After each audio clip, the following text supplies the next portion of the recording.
Love music. Live sport. Talking football with Bill Young, Hugh Burns and Paul Hegarty on Rock Sport Radio. Good evening and welcome to Talking Football for this Friday night, final one of the week. Before we go any further, can I just remind you that from midnight on Sunday, you will no longer across Central Scotland be able to listen to Rock Sport on DAB digital radio. From the 1st of November, you will be able to listen to us in the Glasgow area on DAB. In between times, I'm afraid it's online via Twitter and Facebook and Periscope. If you are a fan of the show and you want to watch the show, that's fine, but you can listen via your smartphone and your smart speaker using the TuneIn and the Radiogram app. So don't leave us, and we will be back in the Glasgow area on DAB from next Friday. Hopefully we'll have that all up and running by then.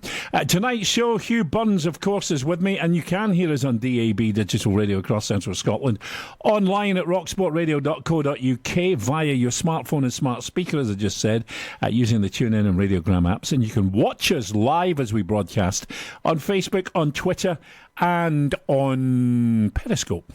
So tonight we will look back over the Europa League and we will look ahead to the weekend fixtures as well. And what a night it was for Scottish football last night, Burnsy boy. Regarding Europa League, of course, Rangers were the early kick-off. They were in Portugal against a strong test. Porto are a good side. Mm-hmm. They can be quite physical. They can, mix it up a wee bit. They took the lead again through what I thought Rangers have suffered from on occasions this season. A bit of a lack of concentration and a poor pass in an area where they got punished. But then didn't give up the ghost. Far from it. In fact, the second half, I thought Rangers were the dominant team and could have got the 3 points. Mm-hmm. Both of them hit the woodwork. Obviously, Porto hit the woodwork, hit the post, and Morelos hit the bar. So it was a fairly tight game, a close game, good game. Our draw, fair result. It was a great result for Rangers' point of view, but was it a fair result in your mind?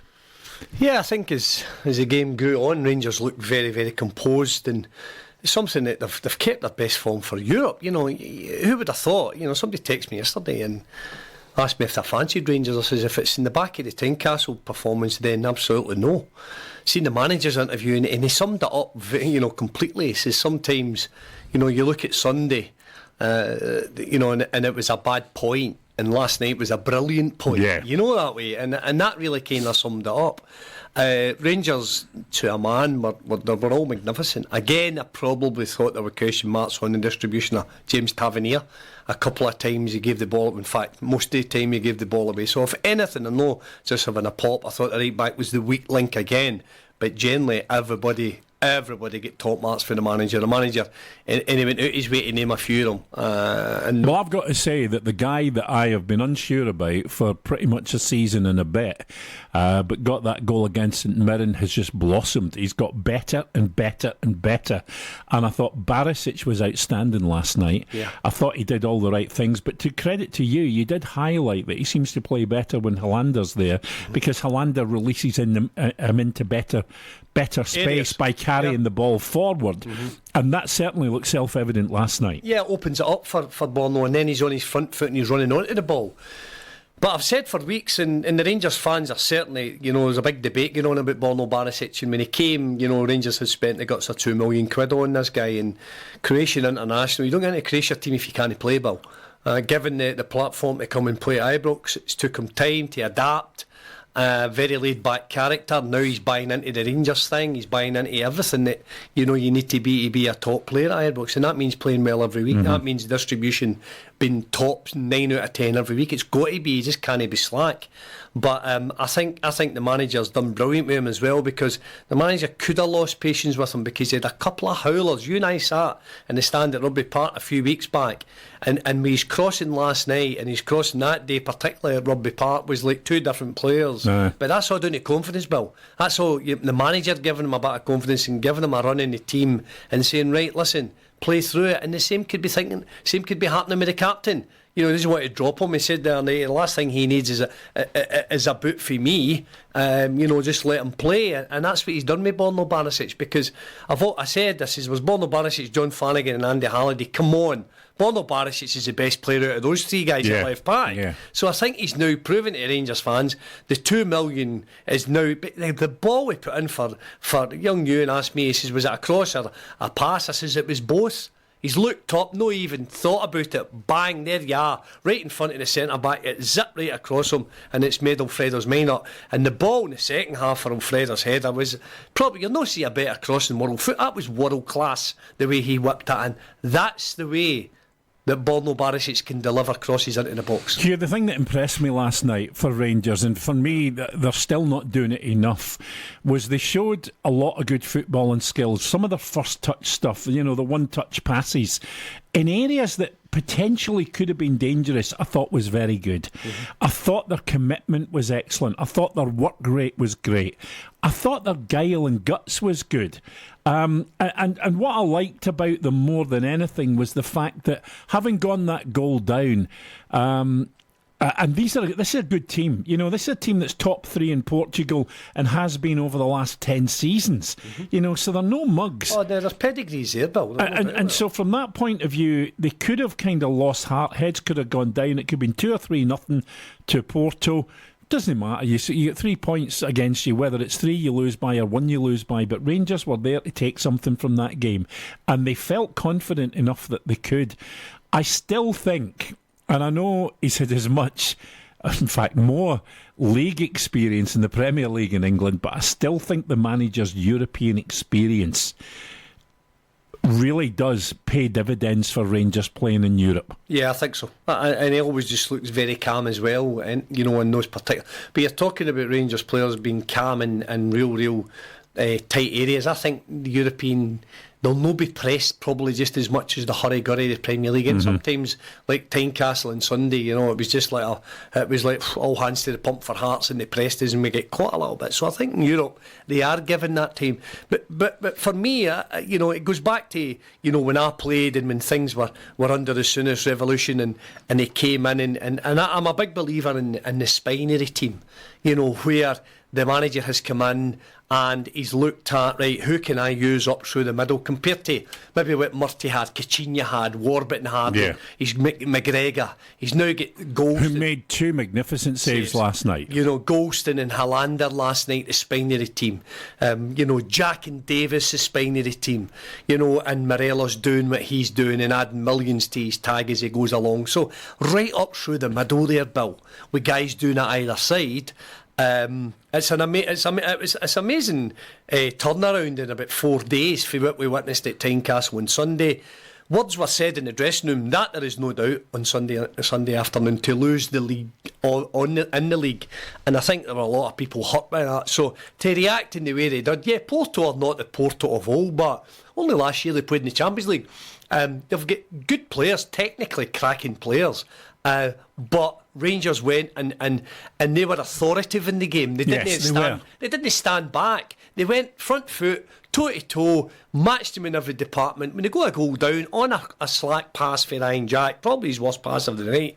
But I've got to say something. What a great finish for the boy who scored, and he's beat McGregor into. I'll tell you something. You see it in slow motion, and Stephen Gerrard says no goalkeeper's going to save a strike like that. He wasn't far away, McGregor. No. And you see, if McGregor had got a couple of fingertips to that, he's got such a good wrist that would have gone over. Yeah. But you can't fault the strike. No. The way, and he did it perfectly. He set it out and it just started coming back. It went. It was one of those it zipped in because there was hardly any backlift. Where Ronaldo hits free kicks. That's right. And there's a slight dip on it, and it just whizzes by the goalkeeper. But to come back in the way they did, and the pass into the middle of the park, the knock wide for Ryan Kent, Borno looks up, zips it in, Alfredo goes where he should be. Bang, but Hugh, Rangers made breaks like that on 5 or 6 different occasions throughout the game, and always looked as if they could threaten Porto. Yeah. At every point. Yeah. Whenever Rangers came forward, Porto didn't look comfortable. I think Porto maybe underestimated Rangers a wee bit last night, Bill. I think they've looked at Scottish football. still no ahead of Celtic as such, and the manager only second year into his season, into his managerial career. I think they've looked at it as, right, we're fancied, we're at home, we're Porto. But I think Rangers having great backing for the fans, I may add as well. Yeah, phenomenal. Impeccably behaved, I believe.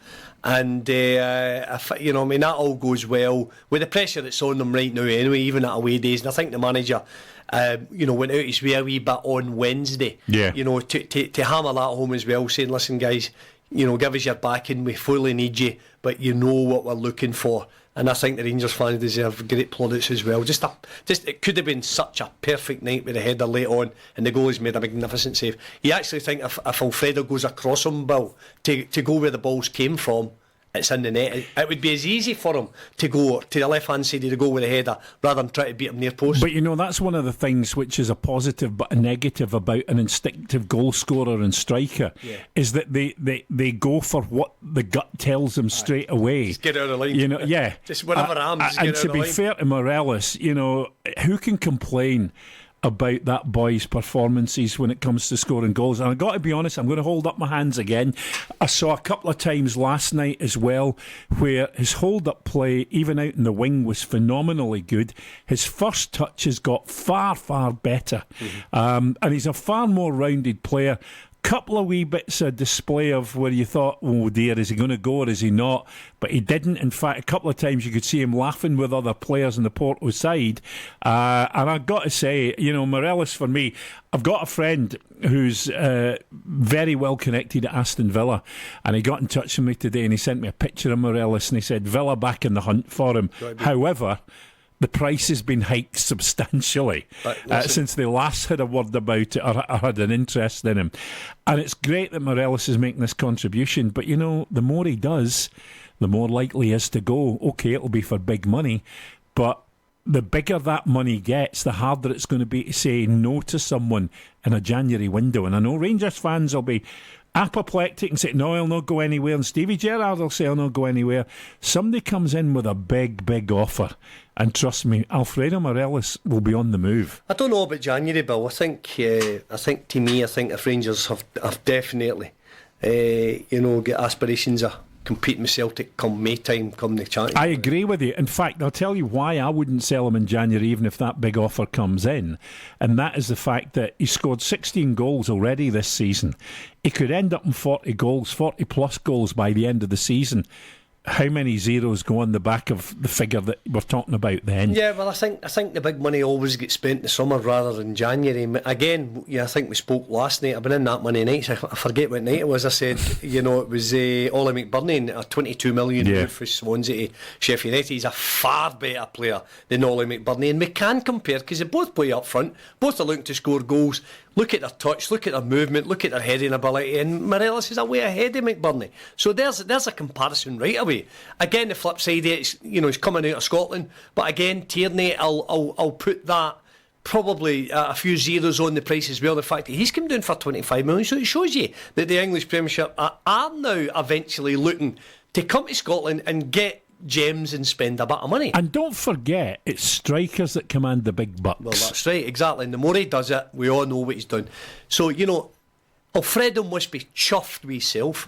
His teammates must be chuffed with Alfredo. The manager must be chuffed. The powers that be, the chairman, everybody must be absolutely over the moon with this guy. A young guy who does play on the edge, plays on the edge of everybody, defenders, referees, whatever. So frustrating. There must have been loads of times in that dressing room last year when the players were probably just wanting to clatter him, having lost games. And that happens in dressing rooms. I know that. I've been in it and been been clattered. Been clattered, done clattered, and been involved in clattering, you name it. So I know what it's like and what goes on in there, but I'll tell you, and that was a big test for as well for the manager in his first season, how to handle Alfredo Morelos. And I think a lot of people were a wee bit unsure, but I think you're right. His temperament, his touch, his ability all round. His overall game has improved. It's improved greatly. Yeah, without a doubt. Again, from Finnish football, recommendation for Jonathan Johansson, 1.2 million. Well done, Rangers. That has been an unbelievable bit of business, and I think I know most of the Bears know. Come the summer of next year, if it is the summer and Rangers do become champions, they'll shake Alfredo's hand and wish him all the very, very best, because absolutely. Mr. King definitely will take money for that kid next summer for me. Gentleman Jack, hopefully the resurgence of Barisic will help Tavernier out of his poor form.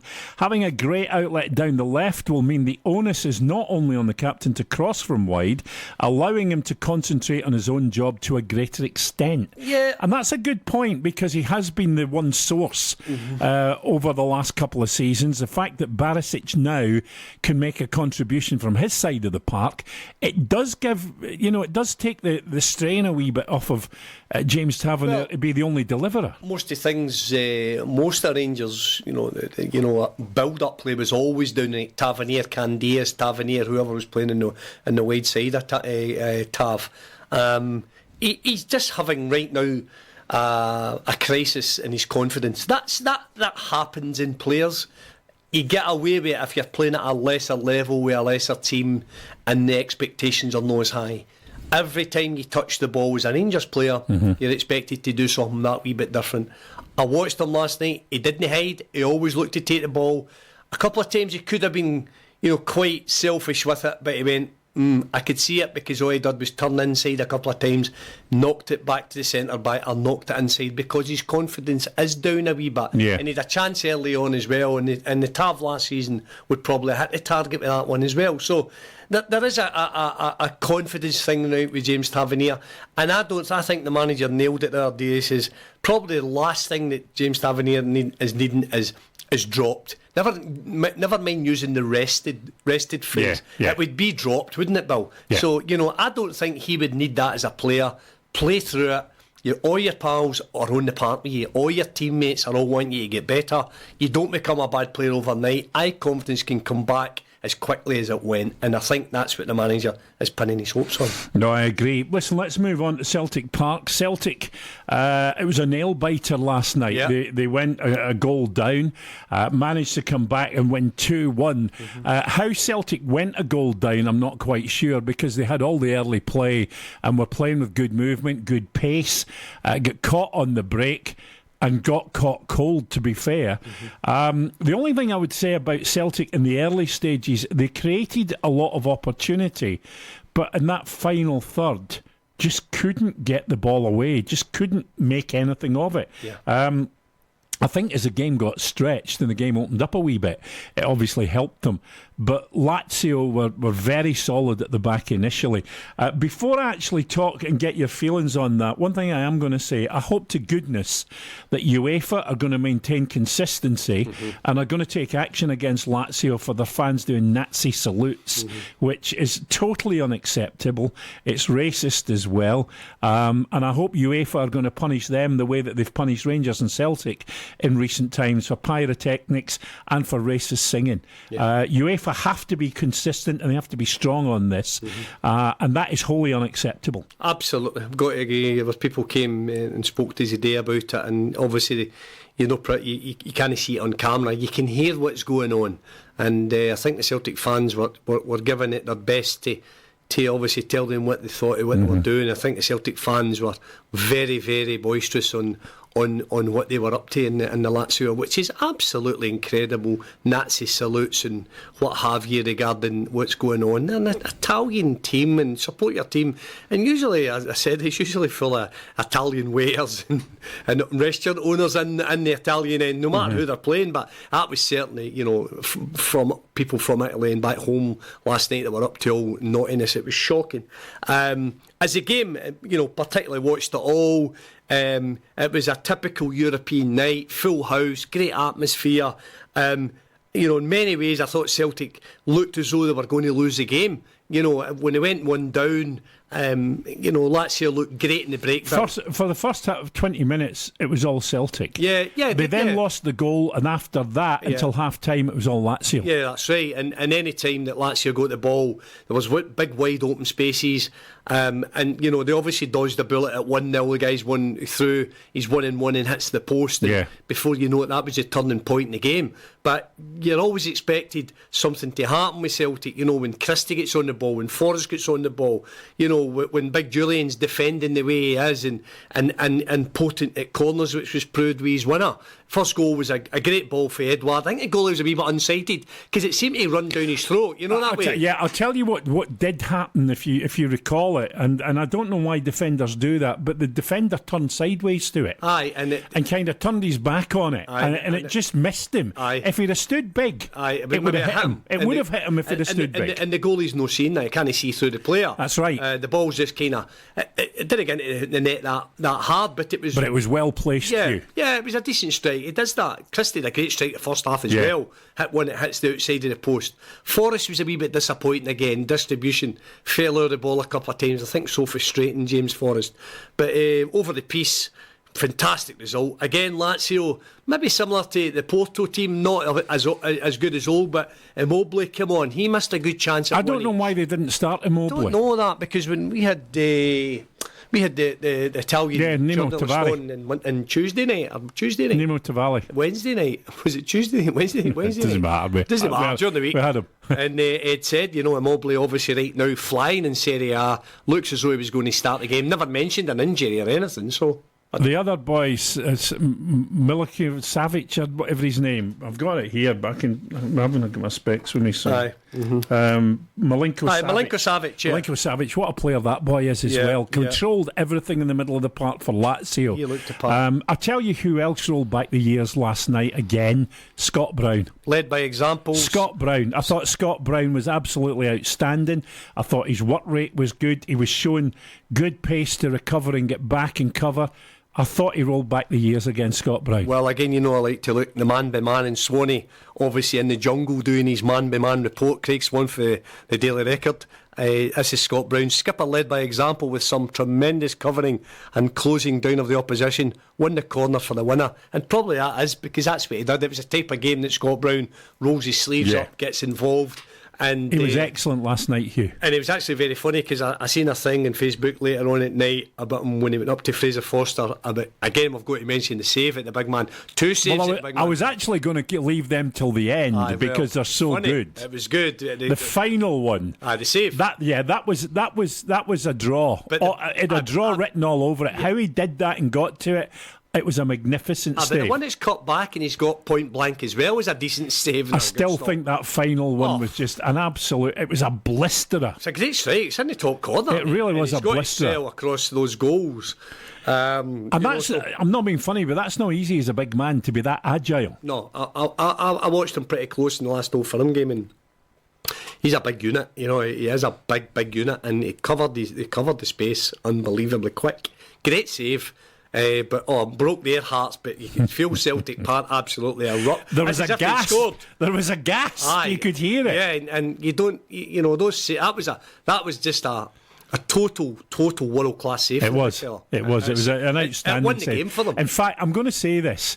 It's not a similar type of save, but for me, it ranks along with the Gordon Banks header save in the World save. Cup, the Pelly save. Yeah, it was a gas. It was one of those ones that just went... I know.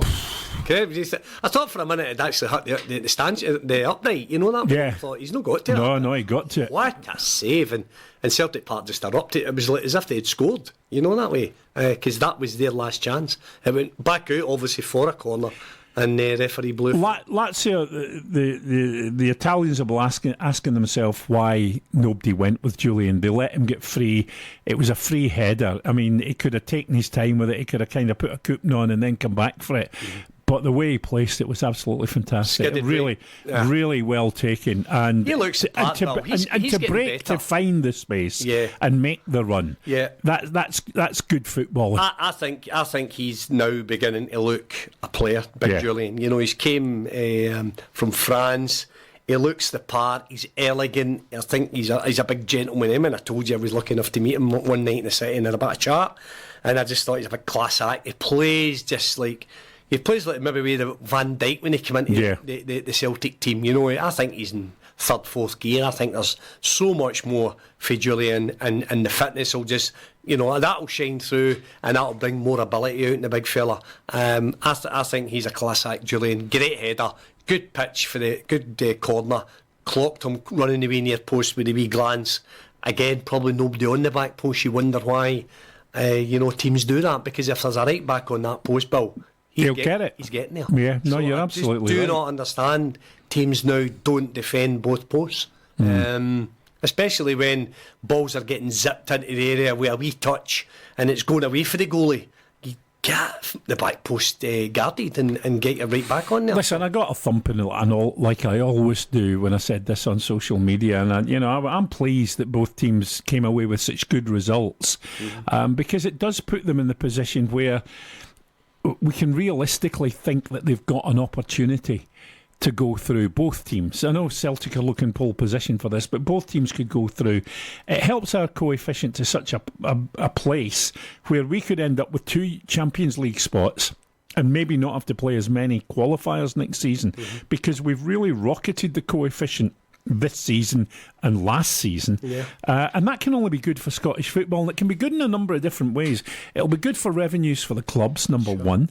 Number two, it's going to be a lot easier to draw better quality players to your clubs when you're getting to decent stages within good European tournaments. So that's going to be a help to them as well. But the other thing is as well that from a football point of view, seeing Scottish football on the world stage, it's going to help that as well. Well, you think about, if you look through the Rangers team and the Celtic team, the amount of guys who are getting picked for their country. Obviously, there's more in the Celtic team right now in Stevie Clarke's thoughts than the Rangers team. But if our guys are doing well, Bill, on a European stage, surely that must help them when they go actually to play with Scotland. The fact that, and as in a European, okay, it's domestic, but they're holding their own against better European players, and you would think when they then, go and represent Scotland, they're used to being in that European stage, and it'll help hopefully the Scottish team as well. I think that stacks up. So if you're doing the business, for your club at European level, why not do the business when you're playing with Scotland? Got to ask you a question. How much are we missing Alan McGregor now at international level? Well, he made the call, and I don't think there was any big fallout after the carry on with Barry and what have you, and he had his sabbatical from it and then came back, and you could see the difference when he came back into the Scotland team. He saved Scotland on numerous occasions as well. I just don't think the Scotland thing's all down to just having McGregor back. I think more's needed in front of McGregor. Wouldn't have done any harm to have him. I'm a wee bit surprised. I think goalies can go. He's looking at an extension to take him into his 40. The goalie was all over it the other day there in the record. I spoke to the goalie about that, and he thinks McGregor will play well into his 40s. He's that type of boy. He's got himself really fat. He came up the road fatter than he was before he went down, and his time in England has stood him in good stead for the remainder of his years at Ibrox, and he'll not go anywhere else. He'll probably get a job in the coaching staff. That'll be all added in. So he's playing. I would say that it's a kind of different Alan McGregor this time he's come up. He looks a lot, I don't know, crabbing and faces and shouting, and maybe that's just the way he is, and he's a winner. Maybe that's the way they require them to be down in England. You talk about winning, he's a winner, and he's in there with the Davises of this world and what have you, guys who are renowned winners, and that's what you want. That's what you need. And how many times have you said it and other people have said it? They've thought Rangers haven't had enough leaders on the park. Well, now, okay, he's leading from the back, but he's leading. And I think a lot of this kind of demeanour that he's got now has been developed in England as well, because goalies are really in charge down south. They're the guys that are shouting all the time, marshalling the defence, marshalling the midfield, and it's really important that you kind of have a goalie that's quite vocal for me. Well, if you've got McGregor coming out, you've got, say, Tavernier, Hollander, Golston, Edmondson, Katic and Borno Barisic, and they're all quite... Bill, we forget, they're young kids that are playing there. McGregor has played in that stage for many a year now. Yeah, you're so right. So he knows what they're expected of them, and if they're not doing that, then who better to come for it than the goalkeeper? No, you're absolutely right. Well, listen, as far as I'm concerned, and I'll take the stick for it, 2 great results for Scottish football last night. Well done to Rangers. Yeah, they're great. Listen, I think it's a fantastic result. I said if they came back with anything, it was a great result. I think it's a great result for Celtic too, because it took them right into the final minutes of the game. But again, we've spoken about this. Rangers have started to do that as well. You don't give up the ghost until you're up the tunnel. Absolutely. And you could see with Lenny with his interview, jumping over Damien Duff, the touchline explodes, the technical area just, goes into euphoria. And listen, at the end of the day, right, you saying that, listen, we like to see the Rangers winning as well, but, if... It's good for Scottish football. Listen, if we had got a result like anything. I know we're going on and on and on about we're one each, which was a great result. But if we'd have won 2-1 away, we'd still be talking about the Rangers. Yeah, you know that way. So, but it was a great result for Celtic and Rangers. It was a brilliant result, and they're not getting away for it. It's good for the game. It's good for Scottish football. I know we'll probably get a bit of pop, but who cares? We're here to give our opinion. It was a great result against a top-class team who hold their own every year in Serie A, spend a lot more than Celtic, I may add, as well, even though they're below the Juventuses of this world and the big clubs, AC Milan, Inter Milan. Lazio are still a massive, massive football club that spend millions and millions on players. So, you know, for the Scottish champions to beat them last night, I think they were shell-shocked at the end of it. And Inzaghi as well. You know, he was totally gone. Lenny's up shaking his hand and he was like, can't believe you beat us here. But hey, a bit of a smash and grab, I've got to say. Again, Swanee's went on to say that in his piece. Wee bit of a smash and grab, which kind of rubbed it in their nose a wee bit more. Again, maybe Lazio turned up, but again, when we spoke to the journalist on Wednesday night, he was kind of split down the middle on that one. Yeah. He wasn't exactly. He thought it was either going to be a draw 1-1 or he thought it was going to be 2-1 to Celtic. Well, he did, and so you know, it's massive patting the back to Celtic. It was a great result. All right, listen, we'll take a break. We'll come back. We'll get Heggs on. We'll hear what he has to say about both fixtures as well, and we'll look ahead to the weekend. Of course, it's another week of domestic action. Rangers have got to make amends for their poor performance at Tynecastle, and Celtic will be out to prove a point as well over the weekend. Plus, Motherwell, they will want to maintain ground going to Ibrox this Sunday. At Motorpoint, we put the super into car supermarket. We're here to save the day with a choice of over 7,000 low-mileage, nearly new cars. Find your next car in a flash with our lightning-fast service and same-day drive-away. Plus, with Motorpoint's price pledge, if you find the same car for less, we'll match the price and give you a £50 Amazon voucher. Visit Motorpoint Glasgow today, just 2 minutes from Junction 3 of the M74. T's and C's apply. See website for details. The list of things you need to do gets longer at this time of year, whether that's for the house or in your business. So take one thing off your list right now. Your septic tank could need emptied. Let Grant Henderson Tankers empty your septic tank in the home or work, farm, factory or workshop at very competitive rates. We are septic tank specialists, experienced, safe and dedicated to environmental safety with our own licensed disposal site. Find out more at wemovesh.it or call 01698 284 987. Grant Henderson Tankers. Let the experts manage your waste. Have you ever lost money on an investment? If a high street bank persuaded you to buy a stocks and shares ISA, unit trust or investment bond and you lost money, Goodwin Barrett may be able to help you get back thousands of pounds in compensation. We've already helped thousands of people just like you claim back millions of pounds. Even if you don't have the investment anymore or the paperwork, Goodwin Barrett make it easy to find out. Text GOOD to 66777. Text GOOD to 66777 now. Goodwin Barrett.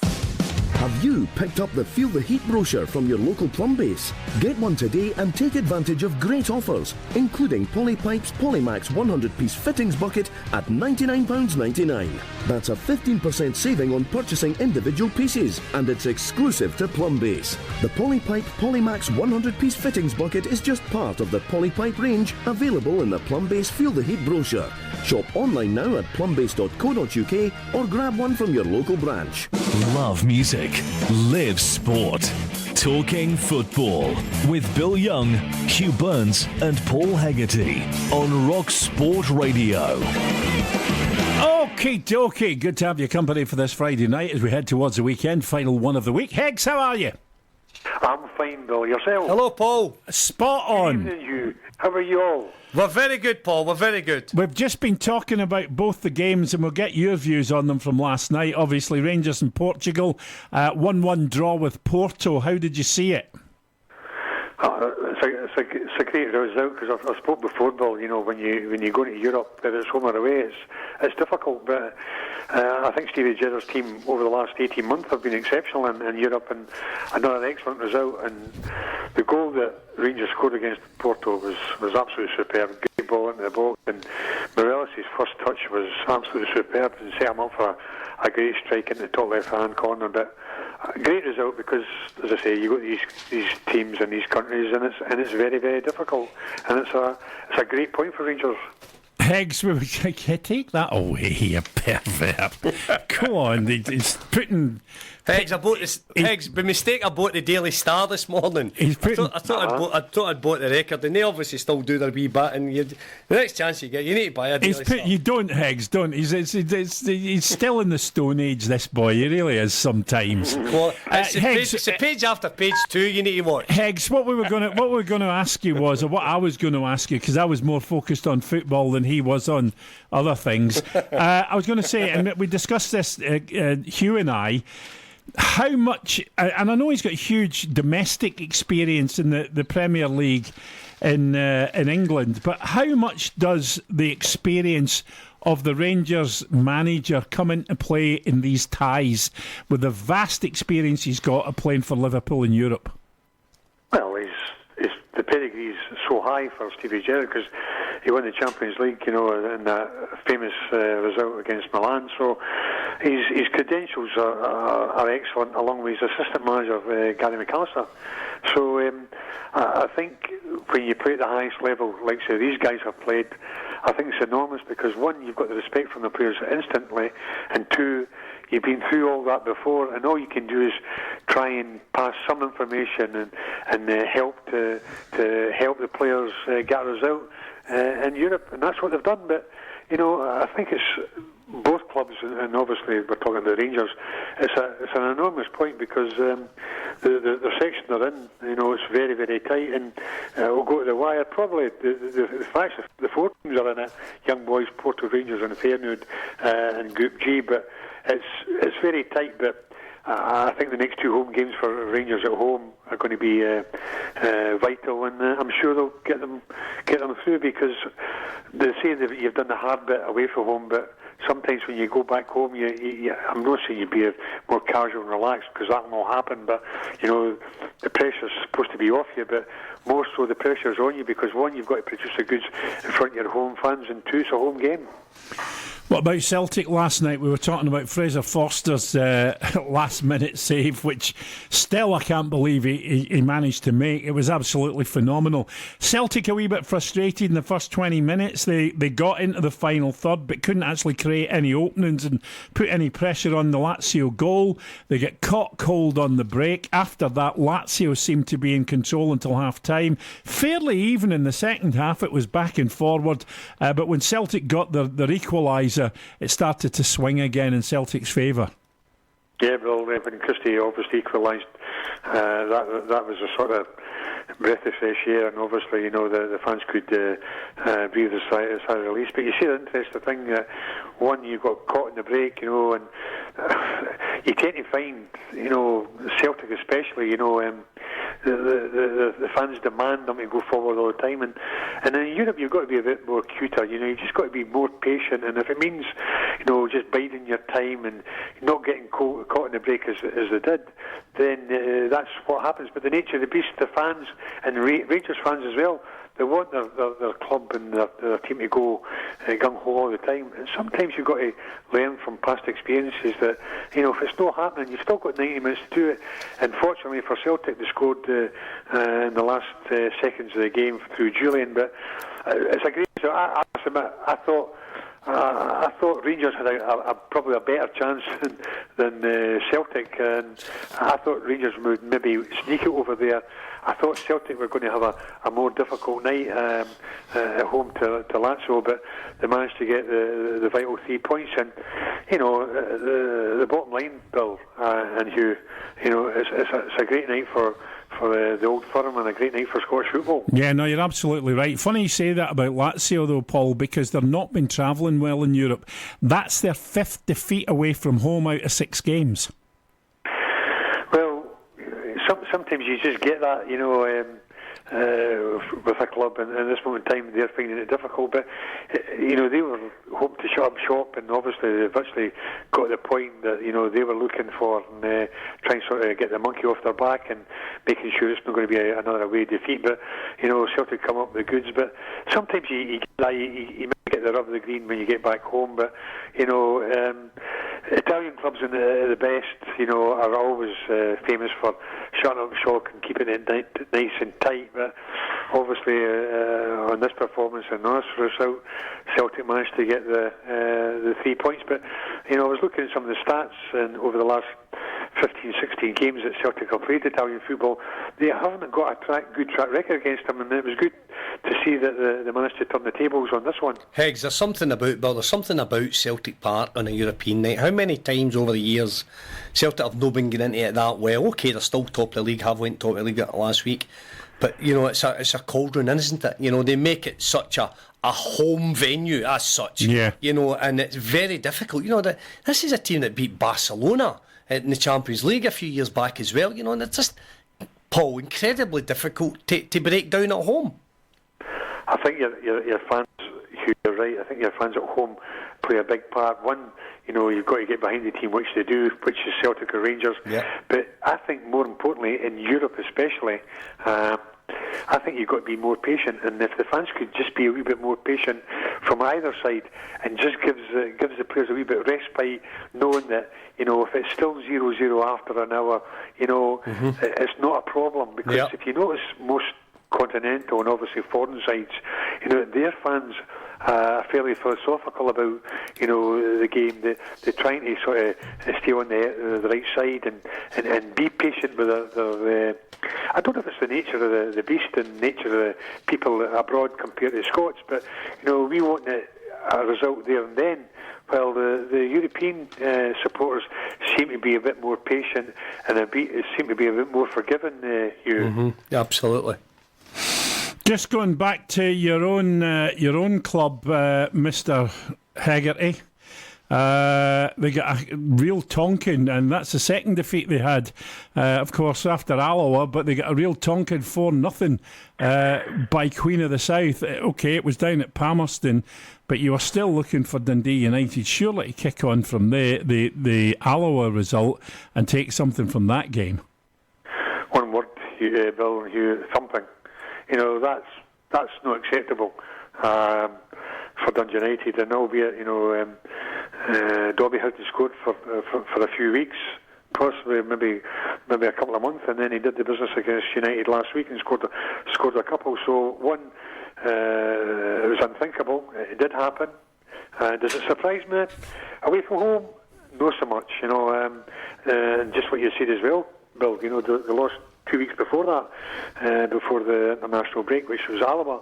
So that's 5 goals lost on the trot, and obviously away from home.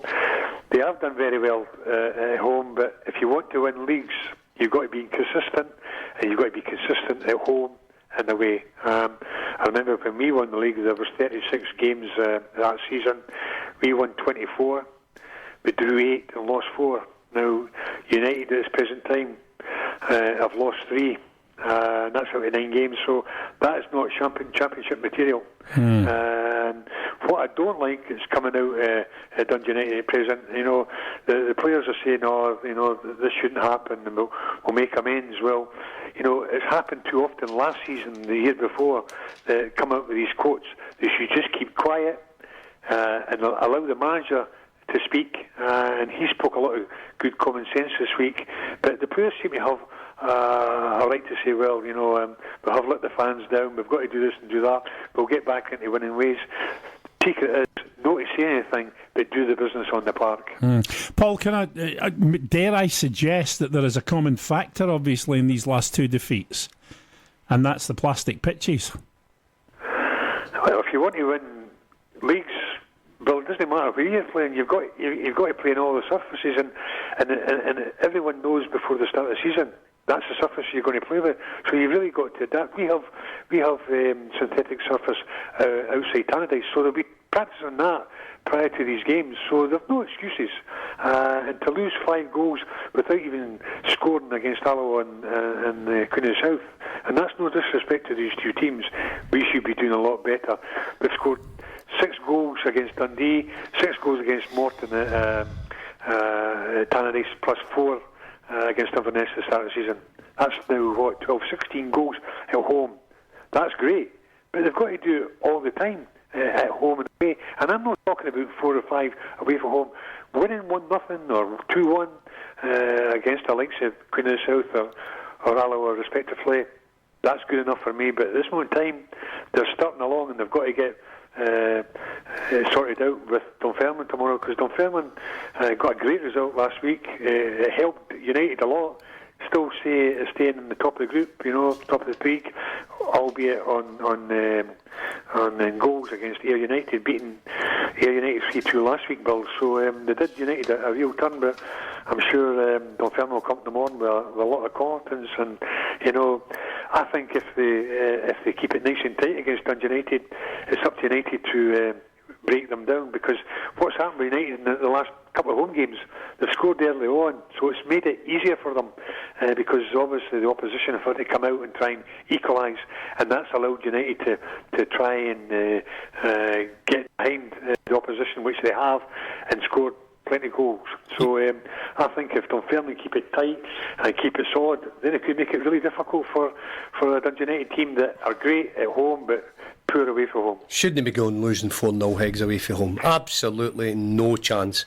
If you're expected, I'm not expected, people are looking at you to be up there at the top half of the season, at the end of the season, and you are Dundee United and you've had no a bad start. Queen of the South they'll put up a bit of resistance, but if your attitude's right, you're not going to tell me that Queen of the South have got better players than Dundee United. And I don't buy into the 4G thing. You go and you compete and you win the game, but 4-0 is an absolute embarrassment for that club. I couldn't believe the result. And on the back of Robbie, of course, signing the new deal, or was just about to sign the new deal, was certainly what he didn't need. But again, as you said, Dunfermline come out tomorrow, a good result last Saturday. And the pressure's back on United. It seems to be 2 forward and 1 back, Paul. They never seem to kick on, don't they? You're never going to we'll win the next 6 games and make a wee bit of daylight between second place and get a wee lead. I think that's going to be the case for the season, Paul. Everything you've said, Hugh, you're spot on. But I think this year is going to be the same as last year and the season before. I think it's going to be really, really tight because, from sort of Dunfermline right up to United, there's only 8 points separating them all. So you get a couple of wins and a couple of defeats, you're back in the mix, or you're down tumbling to 7th or 8th. Mm-hmm. So I just think most of the teams, Hugh, are all much the same. Mm-hmm. Partick Thistle are going to come. There's no doubt about it, because Ian McCall stepped in there. He's had a decent start, and they're going to shoot up the league. I don't think there's any doubt about that. Mm-hmm. So they'll be back in the mix eventually. They had a good result last week, didn't they? That was 2-3 results, and then you're back in it. Yeah, they had a good result at Dundee last week, didn't they? 3 goals in the last 5 minutes, albeit, but they're definitely in the mix. But that'll be a good crowd. It'll be a good crowd there tomorrow. It'll be 6,000 or 7,000, I would imagine. Dunfermline will bring up maybe a good 1,500 anyway, just up the road. So I would think there'll be a good atmosphere at that one, Higgs. But Hugh, our home gates, I think, on average are 7,500 just now, which is great for Championship football. 10,000. 10,000 4 or 5 teams in the Premiership don't get that. I know, St Johnstone, Hamilton, Livingston. Together. All together. Absolutely, definitely. But no, the crowd have been turning in great numbers, and there's like last week I think there was 700 down to Palmerston, and Friday night. I've said it before and I'll say it again. The fans have been great, but the fans' patience will start to wear if they don't get their game in the proper footing, which they have. The first 4 games were excellent. They were doing it ever so well. But Hugh, as well as I do, you cannot take the foot off the pedal. No, not at all. At any given time. Not at all, absolutely. Pressure's on, absolutely. OK, let's look ahead to the weekend, boys, if we may, and we'll kick off with Hibs against Ross County. Mm-hmm. You can kick this off, Mr. Burns. Yeah, it's a game that Hibs, the last couple of games have dominated. They dominated the game at Pittodrie, 1 each. They dominate in Hamarakis, 1 each, and Higginbottom's going, what do we need to do to get a win? And he's obviously getting it right until the final. Play Canberra. What? Play Canberra. He's playing the boy Doigen, and he's getting in front of Canberra. But that's the manager, and that's why he gets paid for, to make decisions. But you would think that, on paper, where Hibs are, they're second bottom in that league, it's 7 points. Out of possible 27 is just absolutely a terrible start for Hibernian. And, there's got to be a wee bit of pressure on Paul Higginbottom, especially on the back of the loss of the derby as well. Ross County, they had a free hit last week. We spoke about that on the Monday. They've dusted themselves down this week. Go down to Hibs and play with a free spirit. They're sitting in 12 points, mid-table on 6th spot, which is a great start. And you're saying that they're still trying to find their feet in the league. I don't know where you get that one, Bill, to be perfectly honest. I didn't say they were still trying to find their feet. I said I didn't think they were up to pace. Well, it's the same, Bill. No, it's not. If I said I didn't think they'd found their feet, I'd have said I don't think they've found their feet. Bill, it's just the same. I said that I didn't think they were up to pace. I see them waiting for balls to come to them rather than go and meet those balls. Yeah. Don't try and stir me up tonight, Bunsey boy. You take the bait. You take the bait, because if you're finding your feet at the bottom of the league, they're not finding their feet, they're not finding their pace, they're sitting in 6th, which I think's a great start. Anyway, they'll get down to... Well, that's all right. As long as you think it's a great start, it's fine. Speaking Bill, thanks. As long as you think it's a great start, we're okay. Well, we'll take the give an opinion, Bill, at the end of the day. That's no matter how puerile it might be. How putrid it's going to be. Listen, Hibs have eventually got to get a win, Higgs. I think tomorrow, home advantage, having a couple of decent performances. Scott Allen's kind of found himself out of the team as well. He didn't start last week. Marlon seems to be doing it in the middle of the park, but I think Bill nailed it, for as much as I don't like admitting it. I think Canberra has got to be in the manager's thoughts, especially at home tomorrow, under a wee bit of pressure to get a goal. I know he's not an out and out, but I think it's a Canberra in before Doige any week. Can you play them both together? Why not? Yeah, why not? It's not working what he's doing. Play them both together. But, Canberra's more of a number 10 for me anyway, but play them both together. But how many times have we said it? Name me a team that go with two. Especially at home against Ross County. Play with two up front. But they don't, Bill. Nobody goes with two, and that's the thing. It's old school. How's it working with one? Well, it isn't working. They're not getting their foot over the line with dominating games. But as I say, Ross County will go down, and it's again, is it maybe another bit of a free hit? No, probably people are expecting them to do something in the game. So I think they've had quite a cheeky little start, Ross County, and they'll go down there tomorrow. And I don't think they'll fear Hibs, but just Hibs having that wee bit better quality might just sneak it for me.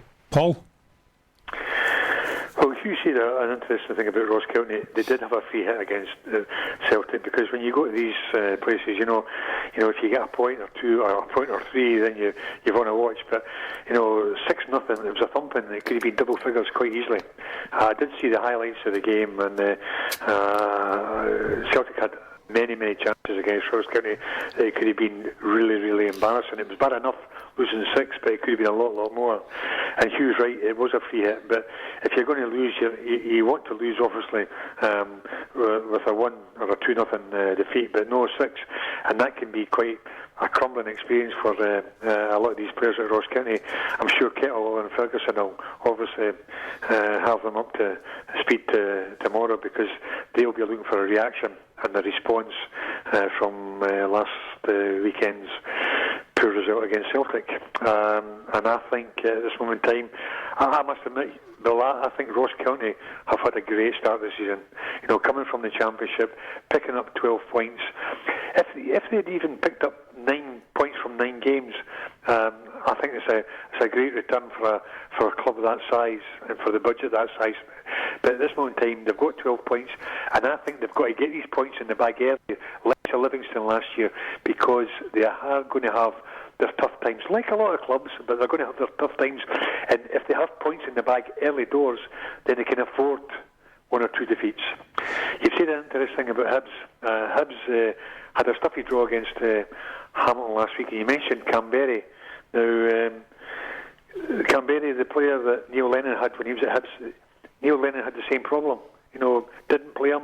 Paul Higginbottom's not playing him. So sometimes you've got to look at the player and say, well, why is he not playing? Is he not doing it in training? Is he not implying himself better? Because if he was, I'm sure he'd be playing, because he's a decent player. He's not a prolific goal scorer by any manner of means, but he's a decent player. But it's funny how 2 managers have found out that player quite early, saying, well, he's not playing because I don't know, but there must be good reasons behind it, because we, Jim, maybe didn't particularly like you, but if you're producing the goods, you played. And I don't know any manager who wouldn't play a player because he didn't like him. See, if you're producing the goods, he could do whatever he wants, but as long as he's producing the goods and doing the business on a Saturday or during midweek, you play him. Now, Camberry's got to take a look at himself and say, well, why am I not playing? And now that's two decent managers, Neil Lennon and Paul Higginbottom, not played that type of player. Why? But here's the thing, Higgs, and this is what I don't understand, and you boys say this all the time, and I agree with it and subscribe to it completely. Good players don't become bad players overnight. Now, when he was on loan, Camberry, Hibs went out of their way to buy him and bring him back. And so there was something there, and they saw something there. And what I'm thinking is, why is that gone? Is he just disenchanted with Scottish football? Does he not like Scottish football? Does he not like being in Scotland? Would he rather be on the continent? I don't know. Maybe that's part of the whole problem. But something has changed dramatically, because when he was here on loan, and maybe it was because he knew he was on loan and going back, when he was on loan, he was on fire. And that's why Hibs went and bought him. But it's all gone horribly wrong. But before you make your predictions, let me tell you this. Ross County have failed to win in 10 of the last 11 away matches, and Hibs are undefeated in the last 5 matches against Ross County in all competitions. So when you're making your decisions, you might want to bear that in mind when you look at them. Yeah. Well, I'm going to go for Can I just go to the Camberry thing? Yes. You mentioned him, Bill, okay? But how many players that sign a contract because they've done ever so well, then when they sign a contract, their form dips? I'm asking you, why does that happen? Well, I don't know. I really don't know. And I think players rest on their laurels and think, well, I've signed my contract, I'm okay for 2 years, I'm all right. That should be the last thing they should be thinking. The thing they should be thinking is saying, well, by the way, I've got a decent contract from my manager and from my club. I'm going to try and get better, get a better contract, or get a better move. Yeah, well, listen, Paul, I think you're right, but I'm sorry to say I don't think players, think that way now. I think you don't? No, I think they're very selfish, mate. I think what I mean. Yeah, I think they just don't play for managers, and they're there for themselves, Paul. And I see that, and that's just the way it is in the game now. There's no doubt about it, because something, Higgs. Where it would affect us if we'd have signed a 2-year contract if we're not playing, it doesn't affect these boys because they're still getting the wages. Yeah, they're not getting hit in the pocket like you did. Of course they're not, and that's the problem, where their money's still going into the account at the end of the month, be it sitting in the stand or sometimes not even involved in the squad after signing a long-term deal. And it then puts so much pressure on the manager, because the managers went to the chairman, and stuck his neck out to get the guy the deal, on the strength of him saying, listen, Mr. Chairman, he's going to do this and he's going to do that. And the next thing, the managers get egg in his face because the player's not done it. So it's not fair in the gaffer doing that, because if the gaffers gave you the deal, he's the guy you want to repay, along with the rest of your teammates. So it's a different animal now. You've got to question the player's mentality. Without a doubt. I totally agree with you, Higgs. I see it, and I just listen. It's the nature of the beast. It's the way the game is now, Paul. It's player power. Player power sums it up in 2 words. Player power, and the manager hasn't got a leg to stand on. Is he the brother of the boy that plays for Kelly? Player power. I don't know. Numpty. Had me thinking there. I know. I could see you. I could see the cogs going over. Player power. Is he player power? No. So anyway, look, we've got to make a prediction on it. Let's hear what your prediction is. I'm going to go Hibs 2, Ross County 1. Paul? I'm going to go 2-1 Hibs, Bill. I'm going to go the other way. I'm going to go 2-1 Ross County. Nah, don't see that. Don't see that. I'll tell you why I'm going for it. No, we don't really need to know. Let's move on to the next game. No, I want to know, right? Forget about him, I want to know. So do I know. The only reason I say is they've already been to the capital and taken points off of Hearts.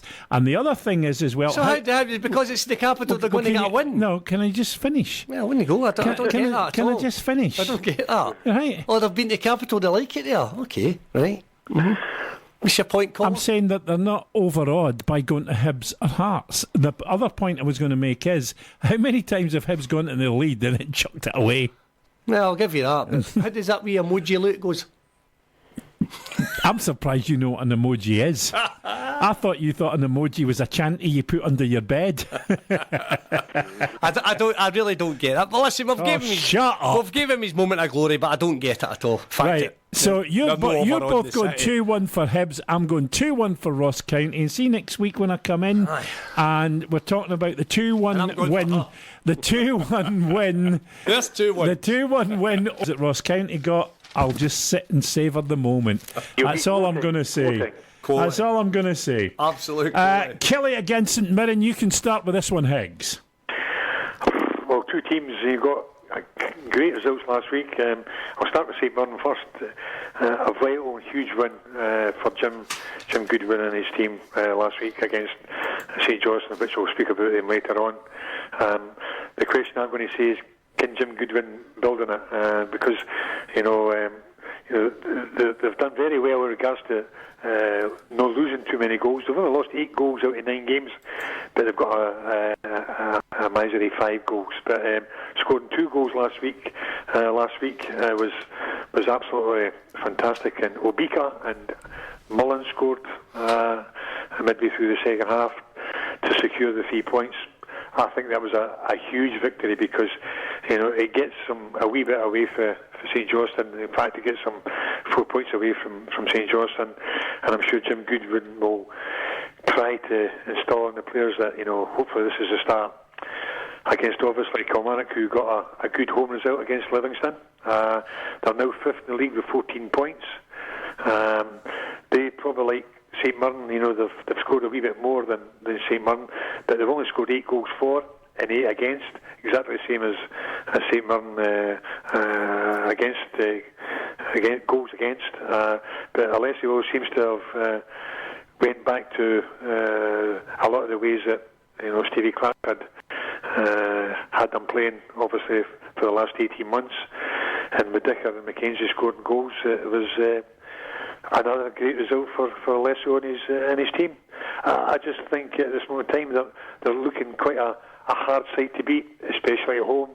I think with another home game, I think the fixtures they had Livingston last week and St Mirren this week, they'd probably be looking and saying, well, if we can get the full amount of points from the 2 games, then that stands as a good stead. They are 5th in the spot. They started off really, really shaky. Looked like a club that was haunted and obviously in despair. But they've resurrected that and picked a healthy 14 points and now 5th in the league. Just shows you what a couple of decent results can do for you, Hugh. I mean, the other week we were thinking, Kelly are going to be down there among the dead men, and look at them now after 2 or 3 decent results. 5th place, and he says that, again, the record's good to go to as well as this morning saying, Alessio learns the lingo by watching movies. Watching movies, yeah, I read that. And it's not the kind of movies you watch, Bill. Angelo Alessio reckons he's now in the right movie at Kilmarnock after building his English language skills by watching films. He says, every day we speak English here. He says, my assistant Donati might say something fast in Italian, but I want to speak English well. It's vital. It's much better to give messages directly, communicate with the players and the team. And again, that goes down to what we had said at the start of the season when his English was very, very slow. We have a good relationship, but we have to improve. And again, it said it took time for him to settle in. He says, but basically, I'm learning every day here. He says during the week I have lessons. It's important for me to improve my English. It's been difficult because sometimes I don't understand the accent. He says, the Scots accent is difficult for me. I want to improve because it's important to communicate to players and staff. I've been watching TV. Sorry? Neither do we. No, absolutely. And listen, this guy must be totally going from one part of Scotland to other, and how the language changes, and they must go, where am I actually in Scotland here? For the Fifers to the Teuchters up in Dundee, or even Teuchterish, and sheep up north, and down here, and the Ouija's, and all this stuff, and the accent just changes. So this guy must be going, I thought I was in Scotland. Everything's so different. So, that aside, he's suddenly getting across to his players, getting the best out of them, sitting there in 5th after a real ropey start. Again, I keep going back to the Connah's Quay game, but an absolute nightmare start for the Italian manager, and just steadying the buffers a wee bit and on a good little run. Jim Goodwin saying, Great 3 points last week. Fantastic. Needed it big time. Just the dressing room was totally jubilant last Saturday with a win, and that's what wins do. You know, players are up for it. Good week's training. He says, but you know, if we win ugly tomorrow, I'll be delighted. He says, probably don't expect us to be first on sports scene on Sunday. He says, because we'll probably be at the end of it, because I'm expecting a right tousy affair. Yeah. Keep things tight. Might be first goal the winner. So he said that he's expecting a tough game, but again, the fact that they've had the 3 points last week, they might be able to have a wee go, Bill. Right, I think that's a very good point, because we were talking about Kelly and how they've picked up last 2 or 3 games with wins and where it's put them. You look, if you're Jim Goodwin, the first thing you do is you look at the league and you say, we're above Hearts, we're above Hibs, we're above St Johnstone, we're 9th in the league. You know, we're only a point behind Hamilton, who are in 8th, and then 7th. We're 2 points behind Livy.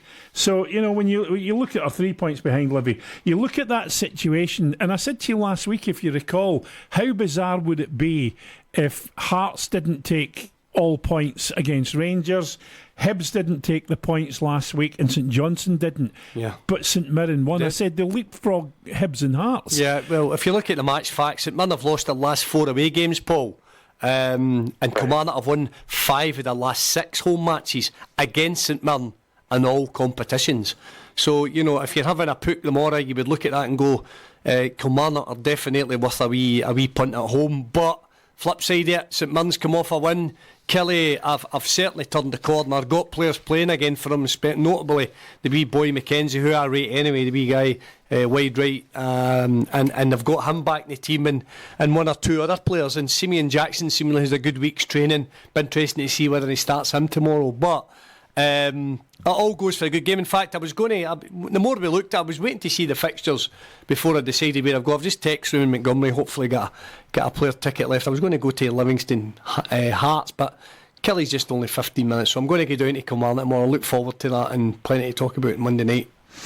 Okay, well, we have to make some kind of pronouncement on this. Mm-hmm. You can start with this one, Paul. I'm going to go at home and build 2-0 Kilmarnock. Yeah, I'm going to go for Kilmarnock 3, St Mirren 1. I'm going to go 2-0 Kelly as well, because as much as I'd like to see Jim Goodwin do well, the problem still for him is scoring goals. It's not letting them in, but it's scoring, and that's what wins you games, isn't it, boys? Absolutely, 100%. Aberdeen against Celtics on Sunday, so we'll come to that in a wee minute. Let's move to St Johnstone against Hamilton. We had Chipper on earlier on in the week, and this, in a lot of ways, it's not a 6-pointer for Hamilton, but this is a big game for St Johnstone, because if they're to get out of that area, they've got to beat teams that they kind of compare to like for like, Hugh. Yeah, without a doubt, and Chipper spoke really well, Paul. Midweek we spoke about, you know, what is Brian Rice Monday to Friday. She Shuggy, I'm just the same guy. I know I've now got my chance when I'm 56, but I still go in and I know the players to cuddle, I know the players to give a boot in the backside to. I still like a bit of a laugh in the dressing room, but when I go out and turn on double sessions, days off, a freshness. And I think, you know, Gordon Young, who was on the Monday night, he went, I thought he was actually, you know, I just think he was a wee bit, I don't know, heavy in Hamilton. I think Hamilton are better under Brian Rice than they were under Martin Canning. I think he's getting a better squad together, and I think Accies are better to watch under Brian Rice. So the way Chipper used to play the game, they've got a wee bit of steeliness at the back with the boy Stubbs, and he's kind of changed the middle of the park. Darian McKinnon was Mr. Hamilton for the guts of 7, 8, 9 years there, and he's kind of changed that round a bit as well, with the fear he's dropped to captain. So it shows you where Chipper is, that he's no frightened to make those decisions, and brought 1 or 2 young kids. I think the boy Lewis Smith, the wee boy that plays at 8 wide right's got bigger things ahead of him as well. Boy George Oakley up front, and I think he's got good players round about him. So listen, you know, I think everybody right now I'd want to play St Johnstone on the back of what's coming out of St Johnstone, a disappointment week in, week out. Tommy's even coming out, Paul, and saying that it's probably his strongest squad that he's had together for a while, which is, you know, baffling because they're not getting results. There's a confidence not within the squad. Players are frightened to do things. That's what happens when you're doing at the bottom of the league. Players just go into a bit of a shell. I think that's what's happening as well. But when you still look at the St Johnstone squad, for me, it looks every bit as strong as the Aki squad. So as much as you'd say, Aki's have got the right chance, St Johnstone at home, you've got to say, suddenly, they've eventually got to get their finger out and start doing it for themselves, for their teammates, for the club, for the manager. Because, it's getting to the point now, you just wonder how much Tommy's got back now, how much he's got left in the locker. Well, the worrying thing for me, guys, and I like to look at this, it's one of the first things I go for. 7 goals for and 22 against. They can't score goals and they're hemorrhaging them. Back, yeah. And that's a problem for any manager. And the worrying thing also for me, Paul, is that you're getting Tommy coming out and saying in one breath it's the best squad he thinks he's had at St Johnstone, but in the next breath saying, I don't know what else I can do. And that for me worries me. And I think maybe by the end of this season, if he gets that far, will be a season that could be a defining season for Tommy and whether he stays at St Johnstone or not.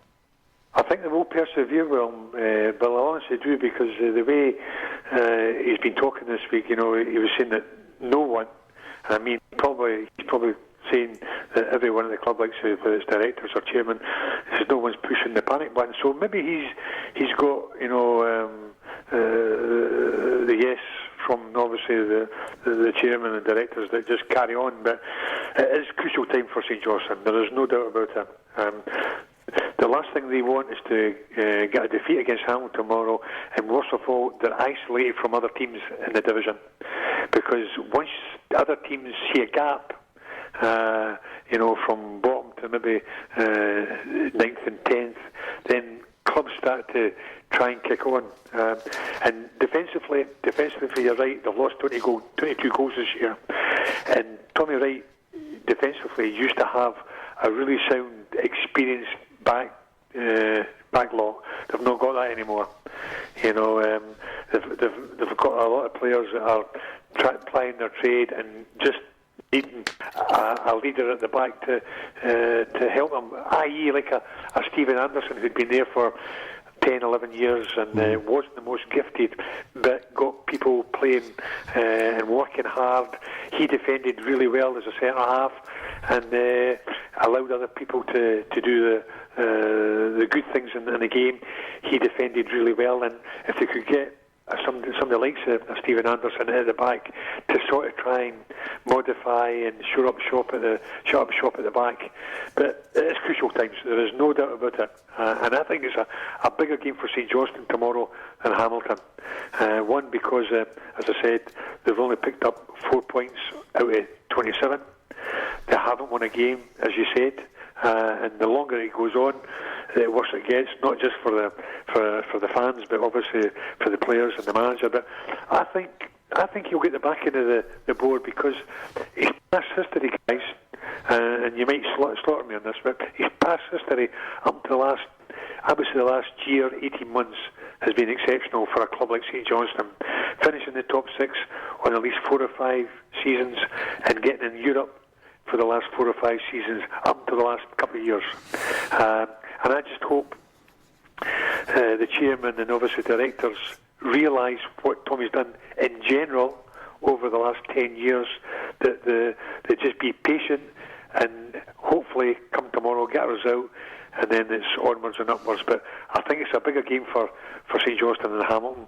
Hamilton last week, they seem to be quite stuffy and seem to be quite resilient, and I think Brian Rice, he's really been quite upset by his team having to claw back goals. He would probably want them to score first to see if they can kick on and get decent results. They've always had to be 1-0 down and then try to equalise and pick up the scraps. So I think if Brian could see his team score first, then it takes a lot of pressure off him and his team, and they can maybe add to that. But I think it's a massive game for St Johnstone. Well, here's the good news for St Johnstone. The Ackies have failed to score in 12 of the last 15 away matches. Games. Yeah, I know. So that's the good news. The other good news is St Johnstone have won the last 5 home matches against Ackies. So that's good news. Here's the bad news. St Johnstone, right, have scored less goals than the team that beat them last week. St Johnstone have scored. St Mirren have scored less goals than St Johnstone. St Johnstone have scored 7 goals. St Mirren have scored 5, and 2 of those were last week against St Johnstone. So it just shows you. You've seen St Mirren leapfrog up to where they are. St Johnstone are still bottom of the table, and it's because they're leaking goals. They're letting goals in. Yeah, as well, and as much as Higgs is saying it's such a big game for St Johnstone, are St Johnstone good enough right now to handle that pressure? And this is a big game for Accies as well, because I know it is. in the same way that St Johnstone have to beat teams of a similar ilk, Accies have got to be in there as well. Accies have got to do the same thing. And if you ask me now, I would go for Chipper every day of the week and twice on a Sunday at the minute. I think right now Accies are playing better than St Johnstone. They must be playing with better confidence. The fact that they're away from home, I think, puts probably more pressure on St Johnstone. They're not doing it. OK, the crowd will not be a great crowd, but Indy it will be there right now as a St Johnstone fan, and I think they're pretty boisterous anyway. If their team are not doing it, it must be pretty naughty and toxic right now at McDermott. And I think that all goes towards Hamilton playing with a wee bit of spirit, a wee bit of freedom, no really a lot of pressure on there. More right now, Chipper would probably take a point, where it would still make the gap 5 points between him and Tommy. Excuse me, and I think really Hamilton could get a win tomorrow. Well, listen, the only thing I would say, Paul, and I want to take up on the part about the Browns recognising Tommy's achievements, and I think you're absolutely right. However, what you've got to remember is that football's a meritocracy, and at the bottom line is you're only as good as your last result. And that's the unfortunate thing. Really, history counts for nothing, and I'll give you a great example of that. Houston. Yeah. When he was at Falkirk. Yeah, listen, you know what Higgs, it's an ex-club of Higgs. He's not going to say nothing nasty about it. Mr. Nice Guy, there's no fault a lot of people. He'll just want to sit tight in case he's maybe looking Higgs, for me. Don't go for it. Don't take the bait, Higgs. You know, I told you last season that Tommy was in, borrowed time, and he's laughed at me then. They went on a great run. I'm telling you what, I'm laughing at you now. They won it. Your predictions, Hugh, have been hopeless. They won 8 in the bounce. Never lost a goal. Nearly get to Europe. So I think, listen, it doesn't matter. It doesn't matter. Right? But let's not forget what Tommy's going through right now. It must be naughty, because in the way in tonight I was listening to a guy that I could probably listen to all the time. He was on me Durham. Was a guy called Martin Allen. Yeah. That was he's had 5 goes at Brentford. The Barnet keeps getting the Barnet job when they're in bother.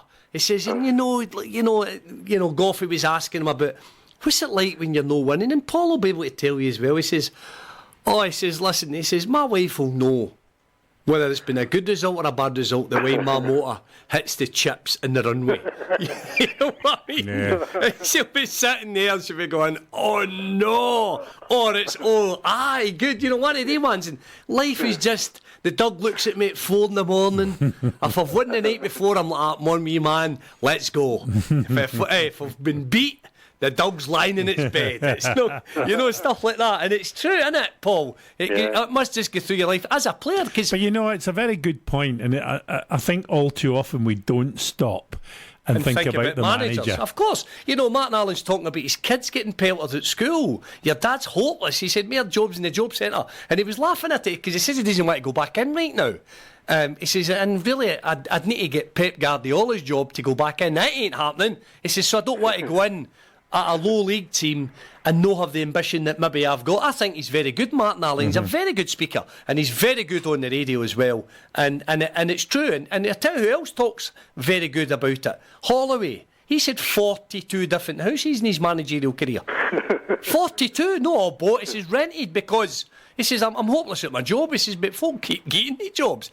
But managers live in the edge. They live out a suitcase. They don't know whether they're coming. 42 houses, Paul. 42 houses. Heard them this morning. Unbelievable. But managers... That's like you 42 clubs. 42 wives. 42 clubs. Loads of wives and whatever. You're probably right.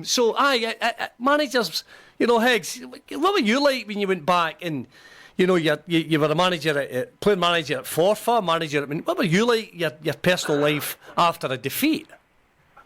You take it bad, you take it personally. Aye. And you go back and say, well, should I have played him? Why did I play him? And you question yourself all the time. I found the older I got, Hugh, the worse I got, because you should be a bit more mellow and a bit more sort of thoughtful, but I seem to be worse, especially because the last job was Montrose, and obviously trying to keep them up into the second division. I actually got worse because, you know, and irrespective of what club you're at, you're under pressure.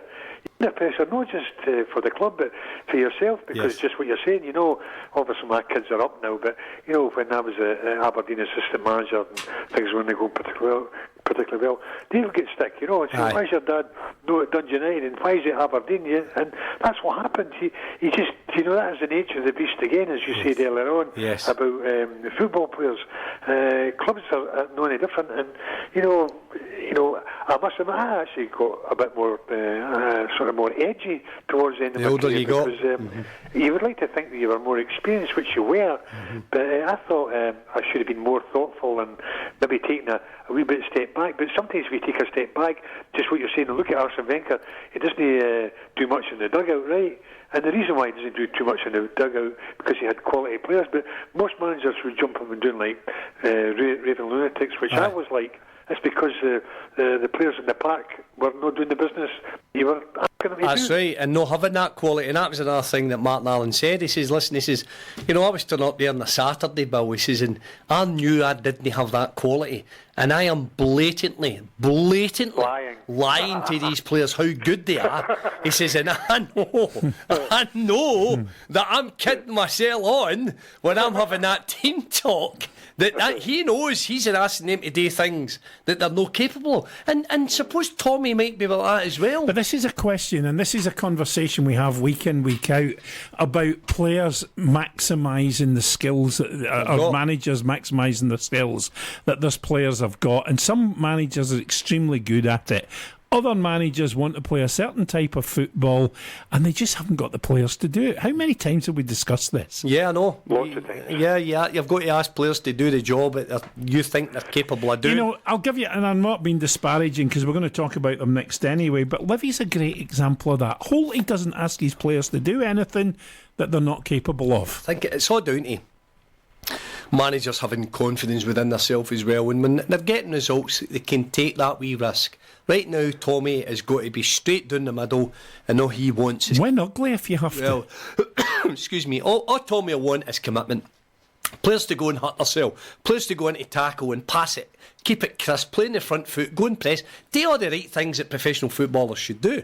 And again, I'm looking at a team here, and you know what I mean, this is a probable team that we've got. Maybe I don't know if it's going to be that far out or not, but you know, you're not going to tell me St Johnstone having to get good players. We've got Xander Clark in goals, the boy Tansy at left back's a decent player, and Anthony Ralston at right back. The two centre backs I don't really know that well, but you've got Jason Holt in the middle of the park, Murray Davidson middle of the park, Kennedy, Swanson, Dre Wright and Stevie May.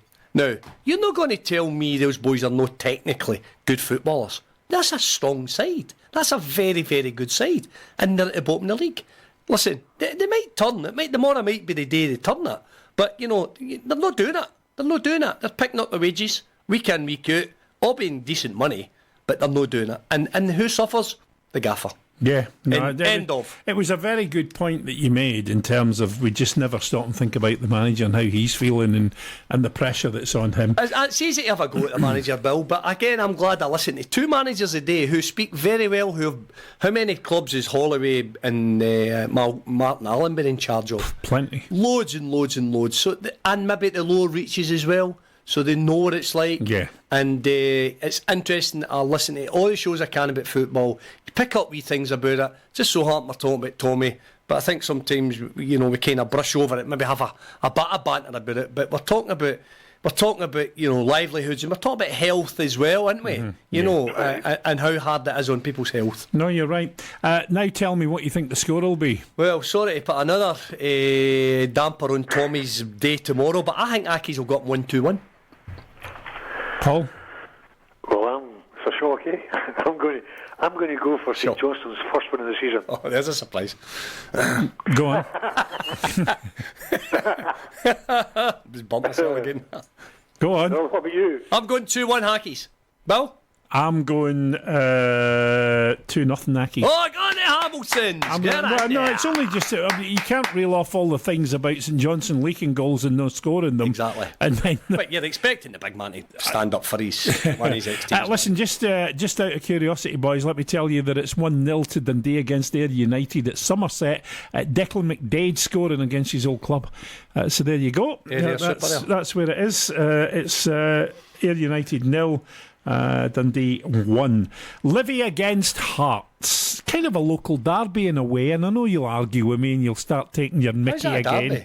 Oh, shut up. It's a Mid-Lothian, West Lothian. Well, Mid-Lothian, West Lothian. yeah, well, it's not a derby. Mid-Lothian, West Lothian. There's a clue there. The word is Lothian. But they don't both play in Central Lothian. There is no Central Lothian. Well, you would say it's Mid-Lothian and it's West Lothian. There's no Central Lothian. There's East Lothian, Mid-Lothian, West Lothian. But you can only have one derby, and it's Hibs Hearts is a derby. It's no Hearts. They're both from the Lothians. Yeah, well, I'll give you that. Yeah, I'll give you that. I'll give you that. There's no comeback with that one.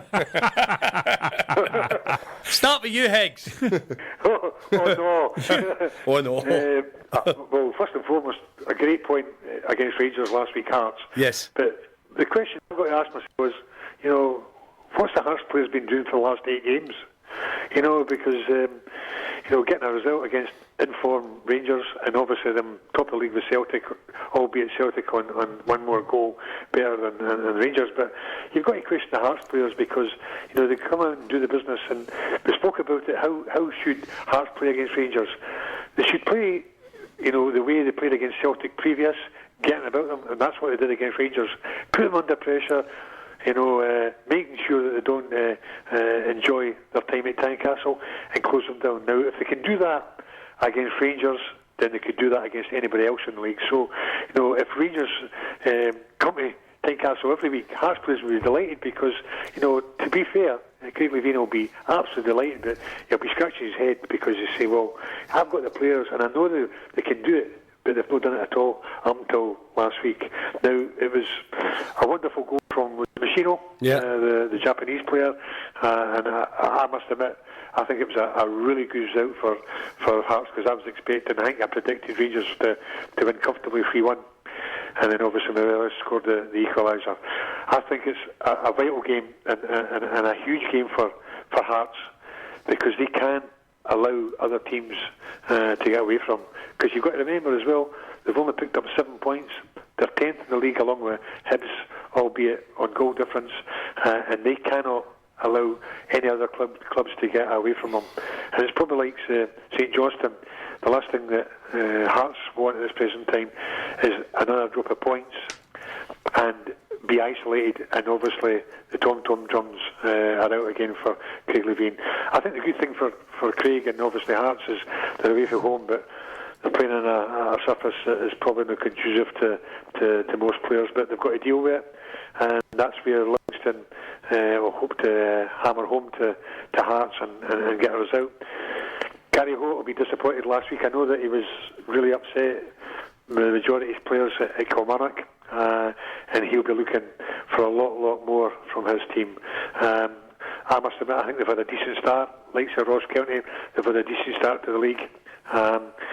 No one would probably thought that the Edinburgh clubs would be in 10th and 11th respectively. They are, and if Livingston could get a result in the morning, then it would be a great bonus for Gary Holt and his squad. Hugh, the thing to remember, and then there's a couple of things here. The first one is that Hearts dropped points at Tony Macaroni last season. Yeah, it's a part that not all teams warm to. Mm-hmm. Hearts have kept a clean sheet in 5 of the last 6 matches against Livingston in all competitions, but they've failed to win 15 of the last 16 matches in the Premiership. Yeah, it's a poor record, there's no doubt. Again, as Higgs has said, we weren't expecting Hearts to contribute as much to the match last Sundays, and I think that was a lot to do with Rangers not playing either. And it might have been a wee bit of a false dawn because Rangers on a good day for me are always good enough to beat Hearts. Hearts battle, there's no doubt about it, but my biggest fear is Hearts only battle when it is the Old Firm at Tynecastle or it's a Hibs. You know, I cannot see Hearts going tomorrow and rolling the sleeves up. And my biggest fear tomorrow is the 4G. When I looked at the back two with Michael Smith and especially Christophe Berra, only I think is in the team because Craig rates him that highly. But he's got an old head, Christophe, because he knows the areas to get into to cover himself. But the likes of the pitch tomorrow, I think he could get a torrid time with Big Lyndon Dykes tomorrow. Up front, Big Lyndon's movement's good. He's good in the area. He'll match him there as well. He'll hold it in, and I think he'll drag the two of them all over the place tomorrow. And I think if Livy buzz about round, which they normally do, I think Hearts are in for a hard game again. I don't know. And Machine will certainly enjoy the surface. He'll go and play. But I don't really see anybody. Ikpeazu will be as good on that surface as well.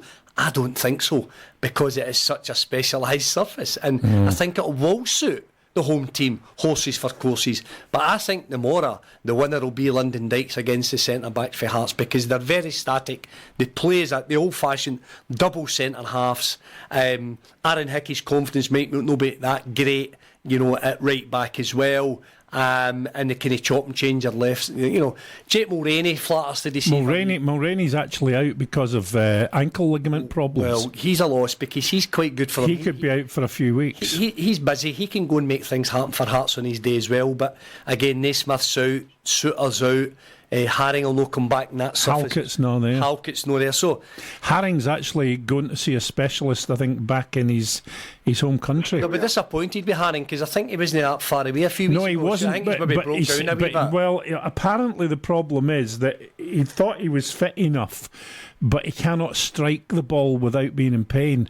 So he's gone back to his home country to see a specialist and get to the bottom of it. It's a pelvic specialist. It's a pelvis problem he's got. It's the last thing that he needs. You know, they could have picked an easier one. You know, Livingston on the back of losing last week, and they'll be wanting to bounce back. And you know, I think that Livy will be too good for them at home. Paul, I think the thing to worry about if you're Craig Levein is that the way that Hearts played against Rangers being busy last week, Livy are busy every week. And they're a team that get in your face and they rough you up a wee bit. And I don't mean in a bad way, but they're on top of you all the time. They're very busy. You can do both, Bill. Well, Bill, they play their strengths, don't they? Livingston, yeah, they do. Just what you said earlier on about, you know, Tommy Wright and St Johnstone. You know, you mentioned Gary Howe gets his team playing and doesn't ask them that they can't do things, you know. So, you know, they go out there and do the business. And you know, I'm a great believer.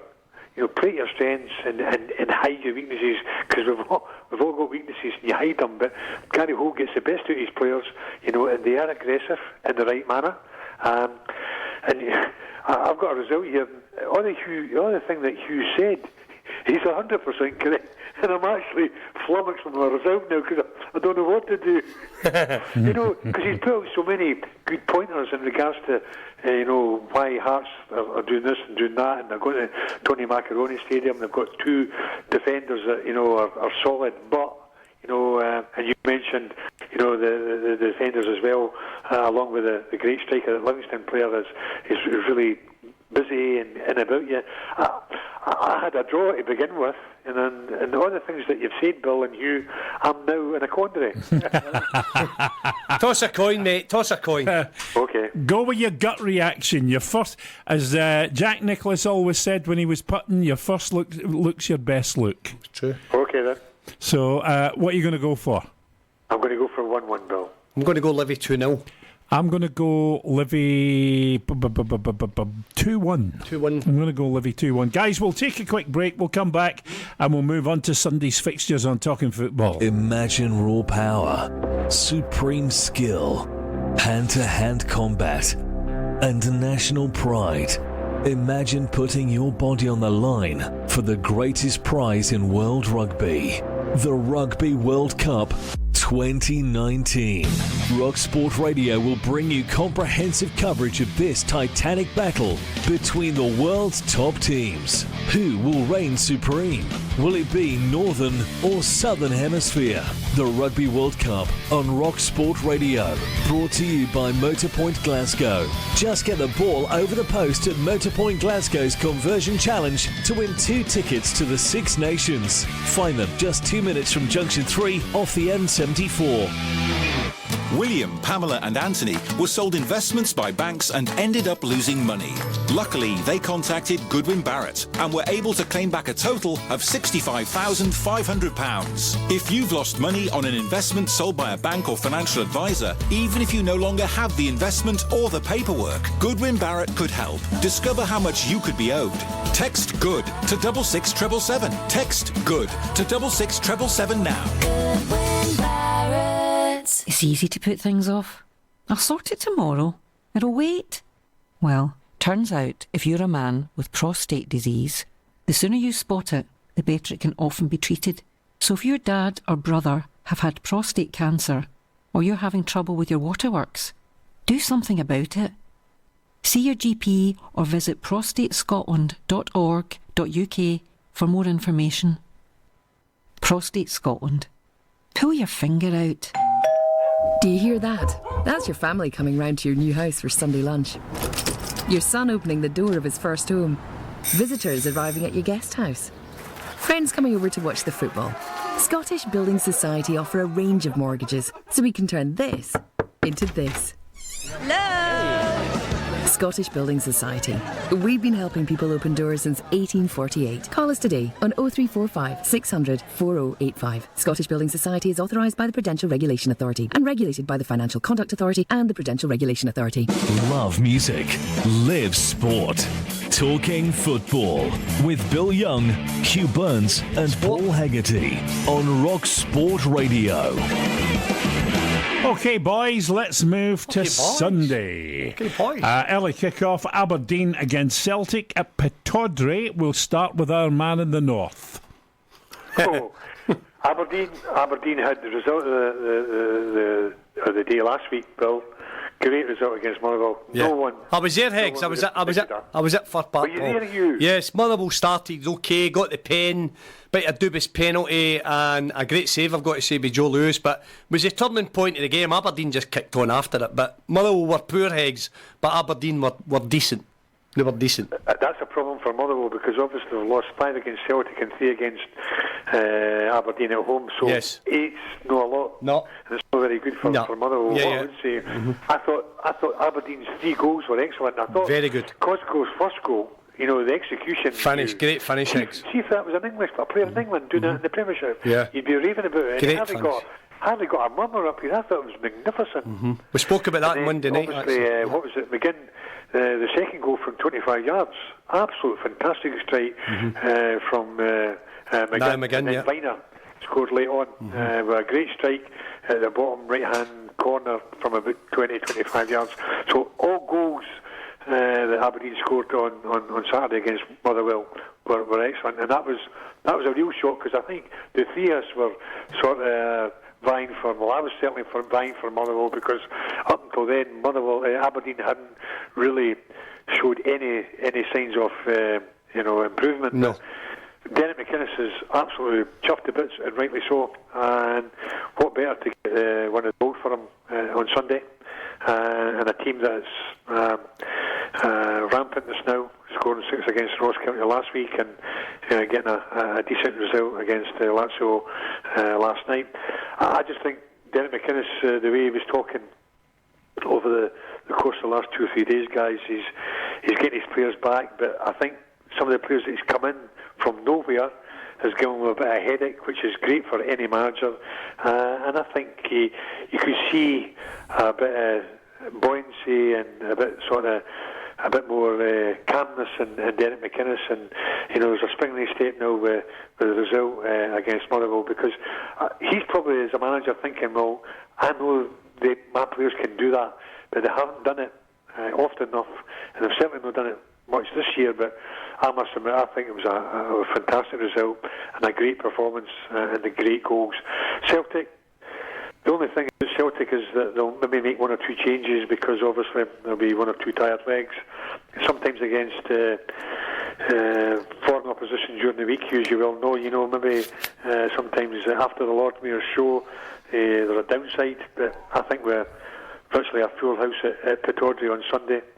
I think that will help Celtic enormously, because they'll need to be on their mettle on Sunday to pick up the 3 points, because I'm sure the way Derek McInnes was talking, they're really confident in getting a result on the back of the Motherwell win last week. Yeah. Hugh, Paul picked up on something which we've spoken about before, and you never quite know how it's going to go in terms of you can come up off the back of a great result in the Europa League and you can be a bit flat going back into domestic league, or you can come bouncing off it and somebody gets a real tonking. Yeah.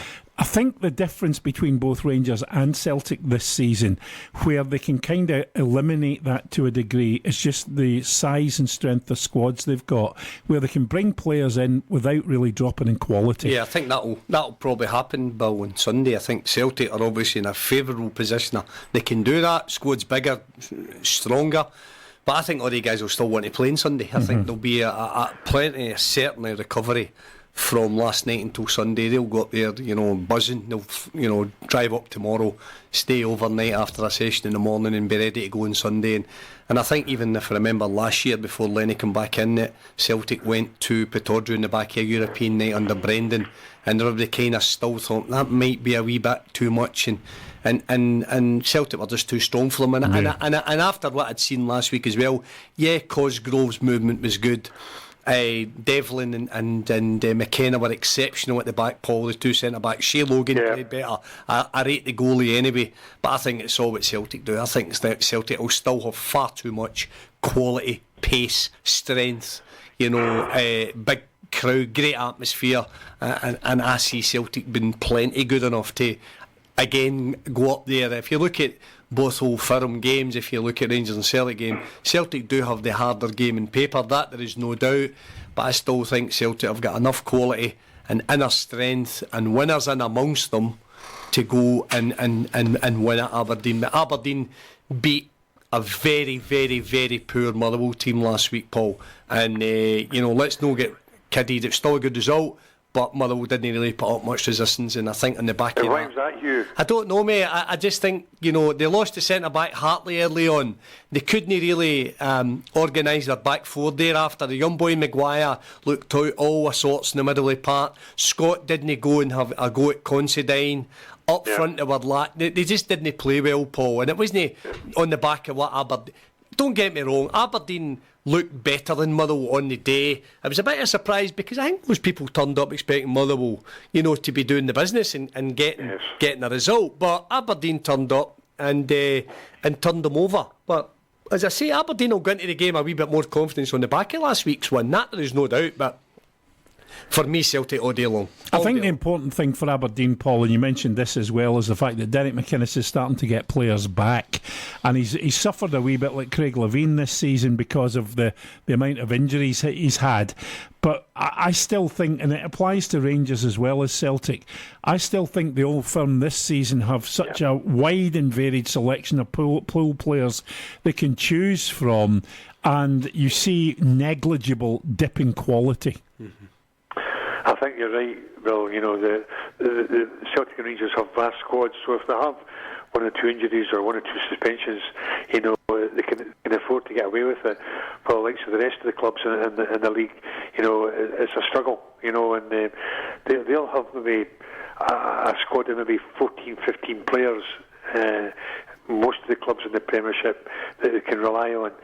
Celtic and Rangers have got, I would say, maybe 2021, and you're talking virtually half a team more than everybody else that the Old Firm have got, and they're all decent players, they're all quality players, so that can be sometimes it can be a hindrance, but more often than not it's great to have as a manager. The other thing that Neil Lennon's got is he's got that kind of, the adrenaline flow from last night, Hugh. Oh, without a doubt. Aye, listen, the dressing room last night, must have been a great atmosphere in there, as if they'd won the cup, and that'll lead into a light session this morning. They'll go to Lennoxtown tomorrow, no do a lot, But the confidence is running through the veins, Bill, on the back of beating Lazio. And they'll say, if we can beat Lazio, we can go and win at Aberdeen. Aberdeen are still not at full strength. Cosgrove will still give Julian a hard game. That there's no doubt. I like Big Considine, and he would look very fit last week. Not Considine, Cosgrove. I should say. He looked very fit. But I think really it would need to be Celtic an off day and Aberdeen really pulling out all the stops to win the game. Again, Aberdeen at home, it's a hard place to go, and you're not just going to just roll over. And I think McInnes will be looking for a shift out his players. If he gets a shift out his players and Celtic don't turn up today, then that's a leveller. But I just think the quality of Celtic will shine through. Okay, give me your prediction result-wise. I think Celtic will win 2-0. Paul? I'm going to go 2-1 Celtic, Bill. I'm going to go 3-1 Celtic. 3-1 Celtic. Let's move on to Rangers against Motherwell. We've discussed the fact that Motherwell were poor last weekend against Aberdeen, giving away 3 points and 3 goals. They visit Ibrox on Sunday.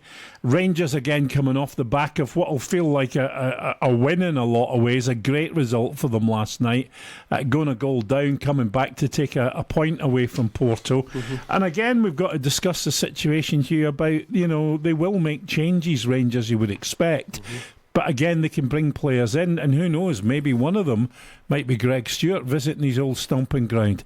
But they can bring players in, and you see a negligible, if any, dip in quality. Yeah, I think players like Katic has got to be in his thoughts. Edmondson, starting, the likes of, I think Ryan Kent will start. I think it will give players a game, and players who's not be. I think. Were you surprised Barker started last night? Very much so. I was, certainly. That was the only surprise I had. I think it was maybe just to give him the shape that he wanted, and they didn't have it. And I think would they maybe just give Defoe a game and Sunday? Maybe give Alfredo the day off. Things are not going great, then you bring him on. So I think he's got all those tools to play with, and I think that's what he was in his thoughts. 2-1, by the way, Dundee. Paul McGowan scored the second one for Dundee. They went 2 up, and Ayr United have pulled one back. 2-1, yeah. Plenty of goals early doors at Somerset. So I think Rangers again will play with a freedom and a freshness about them on the back of what's happened in Porto. They were shocking at Tynecastle. Absolutely shocking for all to see, and they bounced back absolutely magnificently to go and do what they've done in Porto. So I just think it'll be rotation. The 2 central defenders are probably the first 2. He might bring in Katic and Edmondson and play the 2 of them. Who knows what he'll do? He might leave Golston and Hilander out. The full-backs will remain the same, I think. He might play Polster. And and leave out Tav Guimarães, who knows? So he's got all those players that he can chop and change and do what he wants to do. I think again it's all what Rangers will do at home. Expected to beat Motherwell. Motherwell can only get better this Sunday than they were last Saturday. All depends whether the big centre back Hartley can come in and be a calming influence. The big boy Declan Gallagher for me is a standout every time he plays. He was brilliant with Livingston. He's kicked on again, and at 28 he's turned his career round. That big fella. He's had a few problems, the big guy, but he's come on and he looks the part.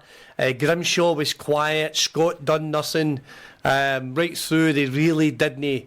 They didn't do the business last week. So the manager will be looking for a wee upsurge on commitment and ability, come Sunday. But again, it's what Rangers do at home, how he sets it out, who his personnel is. But again, the guys who have been left out, they'll be wanting to prove when they get in. Don't forget, though, that they then visit Ross County on Wednesday. Rangers go to Ross County. So, it may well be that he doesn't make such big sweeping changes for Sunday's game, but makes some major changes, maybe going to Ross County potentially. That's a wee toughie as well, isn't it? Midweek up there, cold night, and, the winter's here and what have you, and that'll, you need to stand up to that one as well. But first and foremost, 3 o'clock Sunday, Celtic offered the result out the road, but I think it'll be a lunchtime kick-off, isn't it? It's the earlier one again, and they'll probably go 3 clear.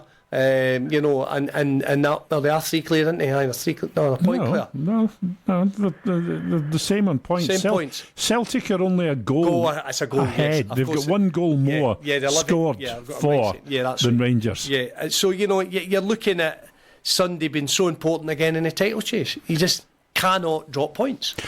Higgs, let me ask you this, because we're talking about Motherwell, and they've done remarkably well this season. They're lying third in the table, but they're going to the team, despite the fact they draw on last Sunday at Tynecastle. They're going to the team that's actually in form now at the top of the table. They've got 4 wins and 1 draw, which is the best kind of form result as there is at the moment. Let me ask you this. Why can't Stevie Robinson, and there seems to be a recurrent theme here, why can't Stevie Robinson get Motherwell winning 3 games in a trot? Well, I think, if you ask most managers, they would wonder why as well. But sometimes as well, the players that they've got are good for maybe a couple of games, and then they can't do it a third time. And we spoke about quality players in general. Celtic and Rangers have got vast squads. Well, like the rest of the teams that I've mentioned, struggling to get a decent 11 on the park, because most managers will have a real squad of maybe 14, 15 players that they can rely on. Then you've got just fillers that maybe play or put on the bench so that you hope that nobody gets injured or suspended or sent off. That's happened from day one, really. It's even when we played in our day, Celtic and Rangers had always big squads. Well, like the Dundee Uniteds, the team I played for, it was exactly the same as at Motherwell. It's just a case if you can try and get a group of players at one time that are a bit quality, and if anybody out with the old firm can get that, then hopefully they'll have a decent season. The Rangers thing, I must admit, I was really surprised, and I said earlier on in the programme, Bill, that they dropped the 2 points against Hearts, and I was actually pleased that Stevie Gerrard was really critical of his squad after the Hearts game. He did get his response to the reaction last night against Porto, but his standards as a player are different from a lot of the Rangers players. They've never sampled what Stevie Gerrard sampled at Liverpool, i.e. in Europe or at home at Liverpool, and he's trying to get players who play for Rangers like him. I know it's going to be difficult, but he's looking for the moon. He'll not get the moon, but he's trying to get these players to reach the moon, and if he can get halfway there or 3/4 there, then he's one to watch. And that's the standards that Stephen Gerrard and Gary McAllister set many years ago, and that's what he's wanting for his players, because if you're going to win the league, you've got to win the league with consistency, no dropping 2 points against out of form home team, which was Hearts last week. And what he's trying to do is, the last thing he wants to do, look back in the season, like say what Hugh and I have said on numerous occasions, what happens if we got that result against Hearts, in October, we would have won the league. That could be the difference between winning the league and losing the league to Celtic. Hugh? Yeah, I think Higgs is right. You can't lose. You can't drop points, Bill. You've just got to keep going and going and going. And yeah, it's a bit repetitive and what have you've got to do. But it's every game throws a different challenge. Every game is, you've got to answer questions. You're playing against different opposition. They'll set up different. Motherwell's going to park the bus. They'll go probably 4-5-1. I think they will anyway, and they want to give it away. I think Rangers will break them down, and I think there'll be a few goals on Sunday. What I seen with Motherwell on Sunday last Saturday, it doesn't go well. I think for Sunday coming, they're not going to unless. But sorry to butt in, but if you think about it, Motherwell, they go couple of games and they're fantastic and win, and then they drop points and don't look that great at times, and that's the consistency I've just been talking about. They've done that now. It could be a whole different ball game. Now I'm not saying that Motherwell are going to go and beat Rangers, but I don't think they'll be as bad as they were against Aberdeen, because I don't think they could be. No, you're right, because I think Motherwell have improved. They're better. They're not in the third position in the Premier League for nothing. So I think the Motherwell team that goes to the Ibrox on Sunday are probably one of the best Motherwell teams for a few seasons, and he's recruited some really, really good players. It might have just been an off day, just by chance. The last couple of times I've been at Fir Park, Paul, they lost to Ross County with 2 late You're goals. a Jonah. I'm a Jonah. And then, of course, they lost on Saturday pretty heavily. So if that had been 6 points, if they had picked up those 6 points, I know if buts or maybes, they'd been sitting in 21 points. In fact, they'd be top of the league. they'd be level right now because they're sitting in 16 points. And you know what I mean? It's a brilliant start for Motherwell. Let's not get away from that. And he's probably not been too heavy on them at the start of the week and saying, listen, we didn't play. It's not as if we'd reserved anything for the game. But it's amazing how decisions turn games. Aberdeen seem to be, quiet to start with. They lose that goal. Big goalie saves. What a magnificent penalty save it was for Joe Lewis. And Aberdeen just absolutely steamrolled Mill after that. If Motherwell score, it could be a completely different game. So you're it's right. so thin divides in the game, and that's what happens when you just don't get the decisions for you. But Motherwell didn't kick on after that. They went a goal down, heads went down, lost Hartley, lost their shape, and Aberdeen just ran the show. You're expecting him a better Motherwell team to go to Ibrox. He's got to get better out of his players. I'm pretty sure he will. But again, I'll say that Motherwell are stronger now than they've been for the last few seasons. You don't get to third in the league with a bad squad, so he'll be fairly confident they can go and they contain Rangers. It's all about containing them. The longer you contain them, you turn the crowd, you keep them quiet, they start turning on the players. That happens, that's a given, that's natural, that will happen. Yeah. But the way Rangers are right now, it's not be the same 11, it'll be a freshness, there'll be a rotation of squads. The guys that are coming in will want to stay in the team, prove to the manager when he does his post-match, I'm glad I brought him in, he did this, that and the other, and it gives them something to think about. So players that are coming in now, he's keeping them all happy. They're all getting a game one way or another, and they're winning football matches. Okay, let's go for a prediction, Higgs. I'm going to go for 2-0 Rangers, Bill. 4-0 Rangers for me. 4-0. I'm going 3-1 Rangers. 3-1 the Rangers. Dylan McLeod, by the way, says, lovely breakfast this morning, Hugh. Same again next Friday. Yeah, you dinged him last week. Me man tweeted in last week, and that's wee Dylan the boxer. Aye, well, so... We did talk about boxing, didn't we? Did we? Or the week before we spoke about boxing. What's he having for his breakfast? Is he not in training or anything? Well, I'll tell you one thing, he's no missed many brekkies the last few months with a look to him. That's for sure. Guys, I want to bring Heggs in on something just for the last 5 minutes about what Gordon Young said at the beginning of the week, Heggs, and I want your view on this, and Hugh will chip in as well.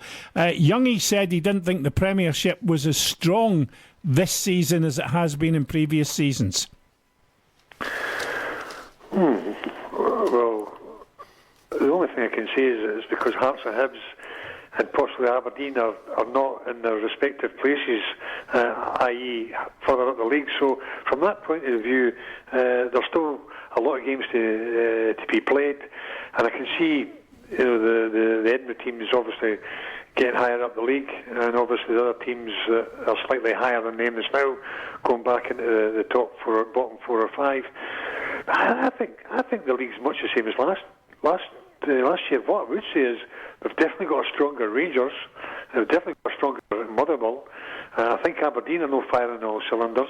So from that point of view, I don't know where Gordon's coming from. Maybe I see he sees it different from me, but I think we've definitely got a stronger Rangers team, and obviously they're battling their corner against Celtic. So I think it's healthy, but you would look for maybe one or two other teams out with Old Firm to put pressure on Celtic Rangers. That doesn't mean say they'll win the league, but just make sure that they're not going to get away with it easier than usual. But I can only see the Old Firm actually getting away from everybody else eventually. Shug, you kind of took him to task on it on Monday night. Give me your views now. I think as Higgs says, I think he's looking at the league in Hibs and Hearts, and Kelly maybe just finding their feet now.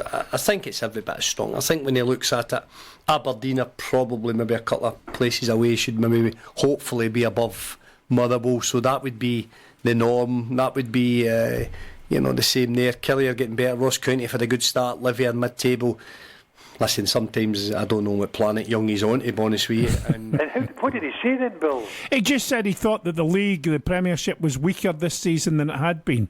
Yeah. Did he give any reasons why? No, not really. No, he didn't really. I don't know. It was just. I just think he thinks that because where the capital teams are, the big two are down the bottom, and he wondered if I said, well, that's all very well, but it just shows you the teams above them are doing better, so they've got better. So it's just, and it stuck with Bill. Bill spoke about it again during the week, and we asked somebody else, and they had they kind of maybe agreed as well. I don't know who our guest was on. Can't remember who it was. Somebody had kind of agreed with Youngie as well. So I see it every bit strong. I see it a stronger Rangers. I see it a stronger Motherwell. So yeah, and Celtic being up there to be challenged. So every bit is strong as far as I'm concerned, and every bit is competitive mid-table. And then down the bottom, Hibs and Hearts, I think I'll shoot away. I think it'll leave a dogfight with the Norm. It'll be St Mirren. It'll be Hamilton. And I think I think it'll go with that. I think it's going to be St Johnstone as well. I've got to go out the man. So St Johnstone, Hamilton, and St Mirren are going to be for me the bottom three teams who are going to vie for relegation or the 11th spot. Interesting that all of you have said though that you see the gap between the Old Firm and the rest widening this season. Yeah, I think it will. And Chipper was the first thing Chipper said the last game at Ibrox. He went, this season particularly, he says Rangers and Celtic are just going to absolutely shoot away for the pack. There's no doubt about it. He says Rangers and Celtic are light years ahead right now on player ability, on spending power for everybody in the league right now, and I can see that. Especially when you go to Firth Park last week and you see Aberdeen going through a wee bit of a struggle and lucky if there was 1,000 fans down. Now that tells you everything about Aberdeen, where they are, because they usually all but fill that away end when they're flying, and things are no great there.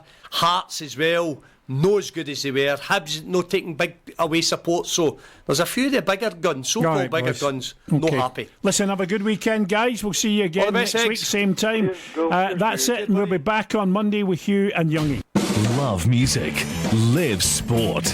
Talking Football with Bill Young, Hugh Burns and Paul Hegarty on Rock Sport Radio.